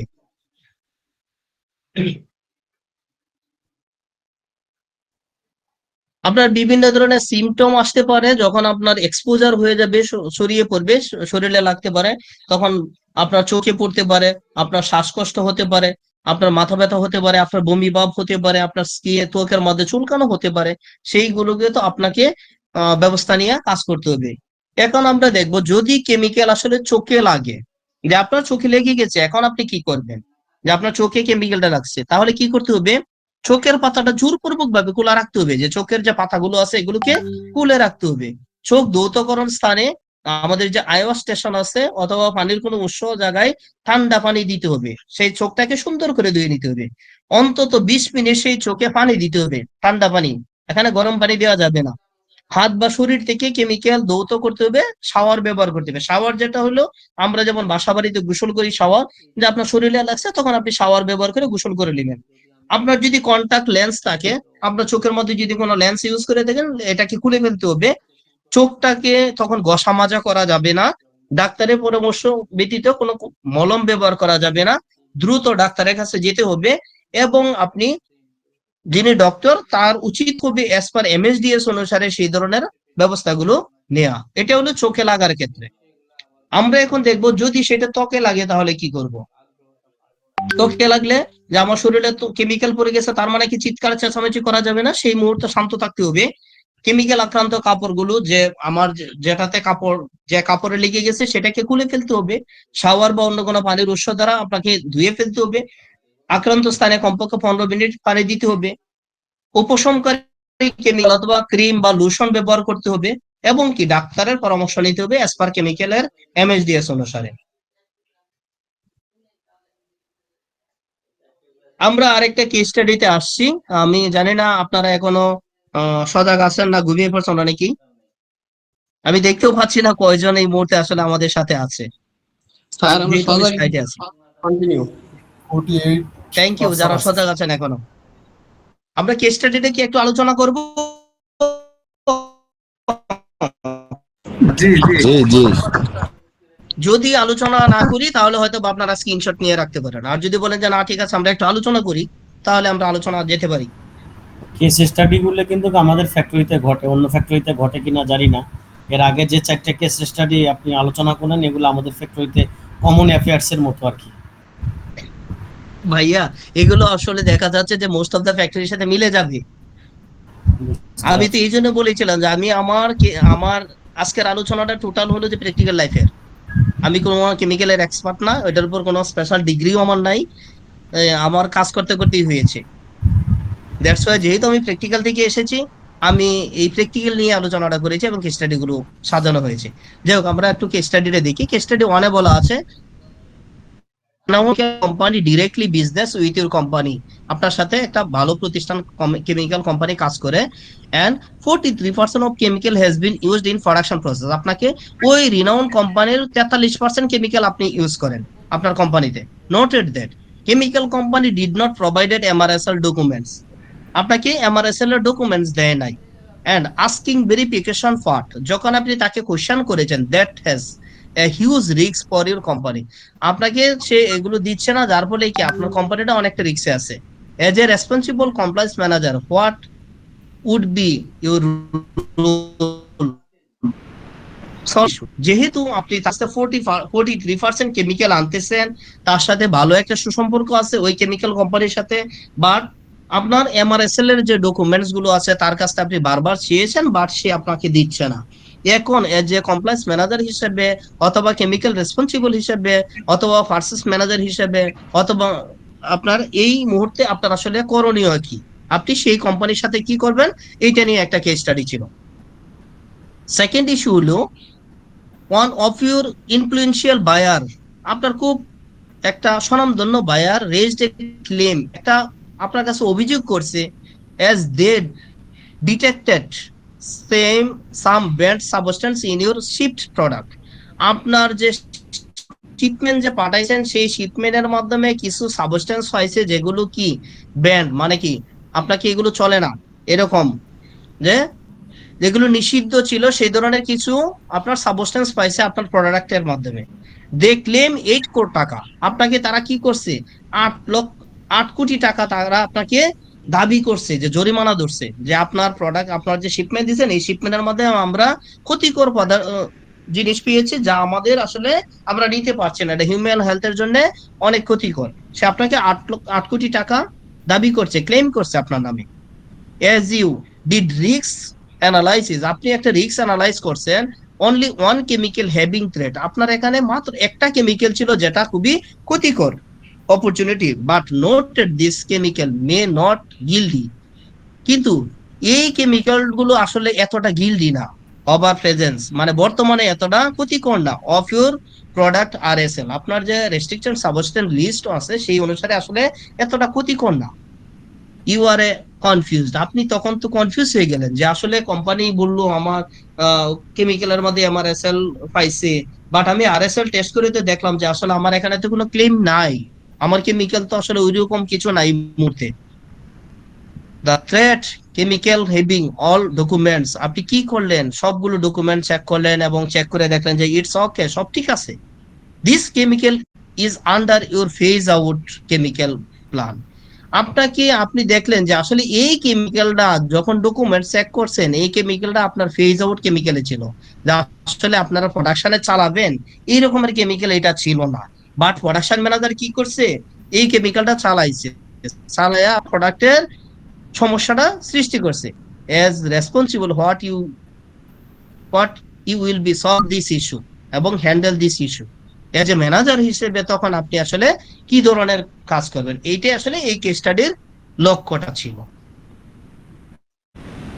কেস স্টাডি 3 এ আছে you are going to inviting to chemical companies, আপনি দুইটা কেমিক্যাল কোম্পানির কাছ থেকে একটা অফার পেয়েছেন, analyse the below supply SDS is not the comply with standard, আপনি দুইটা কেমিক্যাল কোম্পানি চেক করলেন তাদের যে SDS গুলো আছে সেই SDS গুলো আসলে অ্যাজ পার লিগ্যালি না, তারা যে অ্যাজ পার স্ট্যান্ডার্ড মানছে না, তাদের MRSL গুলো ফলস আছে, তাদের এই কেমিক্যালটা আসলে গডস অ্যাপ্রুভ কেমিক্যাল না, GOTS অ্যাপ্রুভ পজিটিভ লিস্টে নাই, not given you testing document, তারা আসলে কোনো টেস্টিং ডকুমেন্টস আপনাকে দিচ্ছে না। হোয়াট ইউ উইল ডু, আপনি তখন কি করবেন, আপনি যে এই যে দুইটা কেমিক্যাল কোম্পানি থেকে কেমিক্যাল আনতেছেন তারা আপনাকে এই ডকুমেন্টস গুলো প্রপারলি ভাবে দিচ্ছে না, তখন আপনি কি করবেন, পজিটিভ স্ট্র্যাটেজিটা কি হবে আপনি, এবং আপনার কন্ট্রোল সিচুয়েশন, আপনি কিভাবে আপনার সিচুয়েশন গুলোকে হ্যান্ডেল করবেন, এই কেস স্টাডির এটা লক্ষ্য ছিল। Case study 4, this is the last case study. Chemical when team members are interested to take post only, আপনার কেমিক্যালের টিম মেম্বারটা সে interested to take post only but not interested to effective team works, সে শুধু পদেই আছে আসলে কোনো কাজ করেন না, কেমিক্যালের যিনি ম্যানেজার আছেন। 3 of your members has unethical relation of chemical supplier, আপনার কেমিক্যাল ম্যানেজারের সাথে 3 জন লোকের সাথে আপনার কোম্পানির আনইথিক্যাল রিলেশন, মানে কি কিছু অনৈতিক কিছু রিলেশন আছে কেমিক্যাল সাপ্লায়ারের সাথে। This supplier get extra privilege for them, এই 3 জন লোকের হতে পারে সেটা production manager, chemical manager, purchase manager, তারা হতে পারে, তাদের সাথে কি আছে তাদের গুড সম্পর্ক আছে এবং তারা কি এক্সট্রা বেনিফিট দেয় লোকের company. as you are a compliance person, আপনি যদি কমপ্লায়েন্স পারসন হয়ে থাকেন, what you will be acted in this situation, আপনি এই ধরনের ক্ষেত্রগুলিতে কি করবেন, আপনি কেস স্টাডি করে দেখলেন, আপনি সবগুলো ডকুমেন্ট চেক করে দেখলেন যে আপনার এখানে যে কেমিক্যাল গুলো আসতেছে আমার এই ডকুমেন্টস ফলস হওয়ার পিছনে কারণ হইলো আপনি গুড়ায় একটা সমস্যা দেখলেন যে আমাদের এখানে 3 জন লোক আছে যারা কেমিক্যাল কোম্পানির সাথে খুবই ভালো সম্পর্ক এবং তারা এক্সট্রা প্রিভাইলেন্স নিচ্ছে, এক্সট্রা সুবিধা নিচ্ছে ওই কেমিক্যাল কোম্পানির কাছ থেকে। এই অবস্থায় আসলে আপনি কি করবেন সেইটা আসলে কেস স্টাডির লক্ষ্য ছিল। আমরা কি কেস স্টাডি গুলো বুঝতে পেরেছি? জি স্যার। জি বুঝতে পারছি। যদি বুঝতে পারি তাহলে আমি প্রায় শেষের দিকে জানি। আপনারা, আমার টাইমটাও বলা ছিল 8:30 থেকে 10টা, অলরেডি 9:58 বাজে টাইম অলরেডি। আমি আলহামদুলিল্লাহ যে অত্যন্ত স্বল্প সময়ের মধ্যে অনেকগুলো বিষয় নিয়ে আলোচনা করার সুযোগ পেয়েছি। আপনারা আমার প্রতি ক্ষেপতে পারেন এই ভদ্রলোকের মধ্যে। দেখেন এই ভদ্রলোক কি পরিমাণ আমার দিকে ক্ষেপেছে, উনি আমার দিকে ইচ্ছা মতো ক্ষেপেছে। আপনারাও অনেকে ক্ষেপতে পারেন যে ভাই আপনি যে বিষয় নিয়ে আলোচনা করে এই ভালো জানি, এটার জন্য আসলে আজকে এত ডাকডোল পিটানোর কোনো দরকার ছিল না, আপনারা বলতেই পারেন। বাট আমি আমার অবস্থান থেকে সর্বোচ্চ চেষ্টা করেছি আপনাদেরকে কিছু মেসেজ দেওয়ার জন্য, কিছু ইনফরমেশন দেওয়ার জন্য। কারো কোনো কোশ্চেন থাকে, এখন আমরা কোশ্চেনে যাব। আমরা এখন কোশ্চেন পার্টে আছি। যদি ওই রকম কেউ করে থাকেন, রেগে থাকেন আমার প্রতি, সরি আপনাদেরকে বিরক্ত করার জন্য। জি, আসসালামু আলাইকুম স্যার। আমরা বেলাল ভাই কোনো কোশ্চেন থাকলে কোশ্চেন নেব, অলরেডি আমরা কোশ্চেন নিয়েছি আলোচনার মাধ্যমে। আরো যদি কোনো কোশ্চেন থাকে আমরা কোশ্চেন নিতে পারি, আদারওয়াইজ আমরা হয়তো বা সমাপ্ত টানবো। আরএসএল আর এমআরএসএল এর একটু সংক্ষেপে বলবেন, একটু ডিটেইলস এ যদি বলতেন। কোশ্চেন ছিল স্যার। জি, বুঝি নাই। আরএসএল এমআরএসএল সম্পর্কে যদি খুব সংক্ষেপে একটু বলতেন আপনি স্যার। আচ্ছা, আরএসএল এবং এমআরএসএল। এমআরএসএল হলো যে আপনার যে কেমিক্যাল গুলো আসতেছে সেই কেমিক্যাল ম্যানুফ্যাকচারিং সাবস্টেন্স লিস্ট, ঠিক আছে? যে আপনি আপনার যে কেমিক্যাল গুলো আসতেছে সেই কেমিক্যালে কোনো ধরনের রিস্ক ফ্যাক্টর আছে কিনা সেটা আসলে ইনশিওর করে। এটা ডকুমেন্টসটা প্রোভাইড করবে বলে কেমিক্যাল কোম্পানি, সাপ্লায়ার আপনাকে দিয়ে দিবে যে না আমার এই কেমিক্যাল রিস্ক ফ্যাক্টর নাই, এবং রিস্ক ফ্যাক্টর থাকলে এই ধরনের রিস্ক গুলো আছে, সেটা আপনাকে কেমিক্যাল কোম্পানি দিবে। আর আরএসএল হলো আপনি যখন রেস্ট্রিক্টেড সাবস্টেন্স লিস্ট, আর এমআরএসএল হলো ম্যানুফ্যাকচারিং রেস্ট্রিক্টেড সাবস্টেন্স লিস্ট। যে আর আরএসএলটা হলো যে আপনি যে কেমিক্যালটা তৈরি, আপনার যে প্রোডাক্টের গায়ে দিয়েছেন, প্রোডাক্টটা ইউজ করেছেন, সেই ক্ষেত্রগুলিতে আপনার এখানে কোনো ধরনের আপনি চেক করেছেন, কোনো ধরনের হেভি মেটাল ইউজ করেন নাই, কোনো ধরনের রিস্ক নাই, আপনার প্রোডাক্টটা হেলথের জন্য কোনো ধরনের ক্ষতিকর না, আপনি টেস্ট করে দেখলেন, সেটাকে আরএসএল। আরএসএলটা হলো এন্ড অফ দা ফ্যাক্টরির কাজ। আর এমআরএসএল হলো টোটালি হলো সাপ্লায়ার, যিনি কেমিক্যাল প্রডিউসার, যিনি উৎপাদন করে, সে আপনাকে ইনশিওর করবে। আর আরএসএলটা আপনি নিশ্চিত করবেন যে আমার এখানে কোনো ধরনের হেভি মেটাল অথবা কোনো ধরনের হ্যাজার্ডাস কোনো কিছু নাই এই প্রোডাক্টের গায়ে। এটা হলো সংক্ষেপে। জি স্যার, জি sir, thank you sir question ছিল স্যার। জি, স্যার কোন প্রোডাক্টে যদি আরএসএল ফেল করে সেক্ষেত্রে এজ এ কেমিক্যাল ম্যানেজমেন্ট বা এসিআর হিসাবে আমার করণীয় কি, বা ফ্যাক্টরির যারা কমপ্লায়েন্সে কাজ করে তাদের করণীয় কি? আমি কথাটা বুঝি নাই, আরেকবার বলেন। স্যার গার্মেন্টস শিল্পতে বা আমরা টেক্সটাইলে যারা আছি, কেমিক্যালে বা হচ্ছে কমপ্লায়েন্সে, সেক্ষেত্রে যদি যে কোনো প্রোডাক্টে আমার হচ্ছে আরএসএল ফেল হয়, জি, সেক্ষেত্রে আমাদের করণীয় কি? আরএসএল ফেল হলে আপনাকে আবার সরি স্যার, আপনার কথা বোঝা যাচ্ছে না। চালাবেন, প্রোডাকশনটা চালাবেন, সেটা আপনাকে ইনশিওর করতে হবে যে না আমার আরএসএলটা ফেল করতেছে, আপনাকে রিপ্রসেসে যেতে হবে, অথবা আপনাকে যে কিভাবে আপনি এই সলিউশনটাকে আপনি প্রবলেমটা আপনি আসতে পারেন, আপনাকে প্রোডাক্টটা হয়তো টেস্টিং এ পাঠানো হতে পারে, আপনার কিসের জন্য এই আরএসএলটা ফেল করতেছে সেটা এফজিএস অথবা বিভিন্ন ধরনের টেস্টিং বডি আছে তাদের কাছে পাঠাবেন, প্রোডাক্টটা পাঠালে তারা আপনাকে অ্যাডভাইস করবে যে আপনার এই কেমিক্যাল থেকে আপনার আরএসএলটা ফেল করছে, আপনি সেই কেমিক্যালটার উপর তখন আপনাকে ব্যবস্থা নিতে হবে।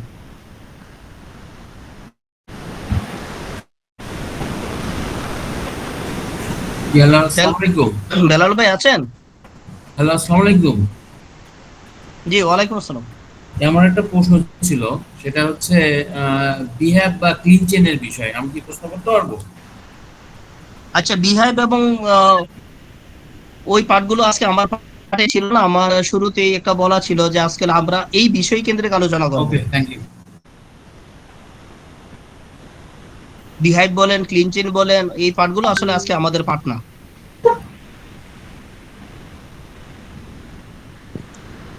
স্যার বেলাল ভাই শুনতে পাচ্ছেন? জি ভাই, কোশ্চেন পরে আরেকটা আছে। হচ্ছে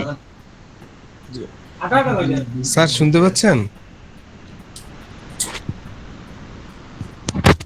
জি স্যার।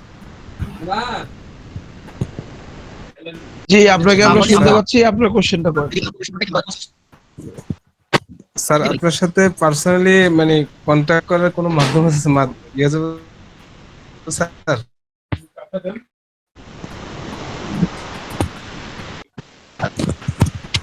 আমরা মনে হয় ঠিক মতো শুনতে পাচ্ছি না। ফয়সাল ভাইয়ের নাম্বার লাগলে আমাকে নক করেন, আমি নাম্বার দিয়ে দিব। জি জি জি জি হ্যাঁ, এটাই স্যারের নাম্বারটা মানে কন্ট্যাক্ট নাম্বারটা দরকার ছিল।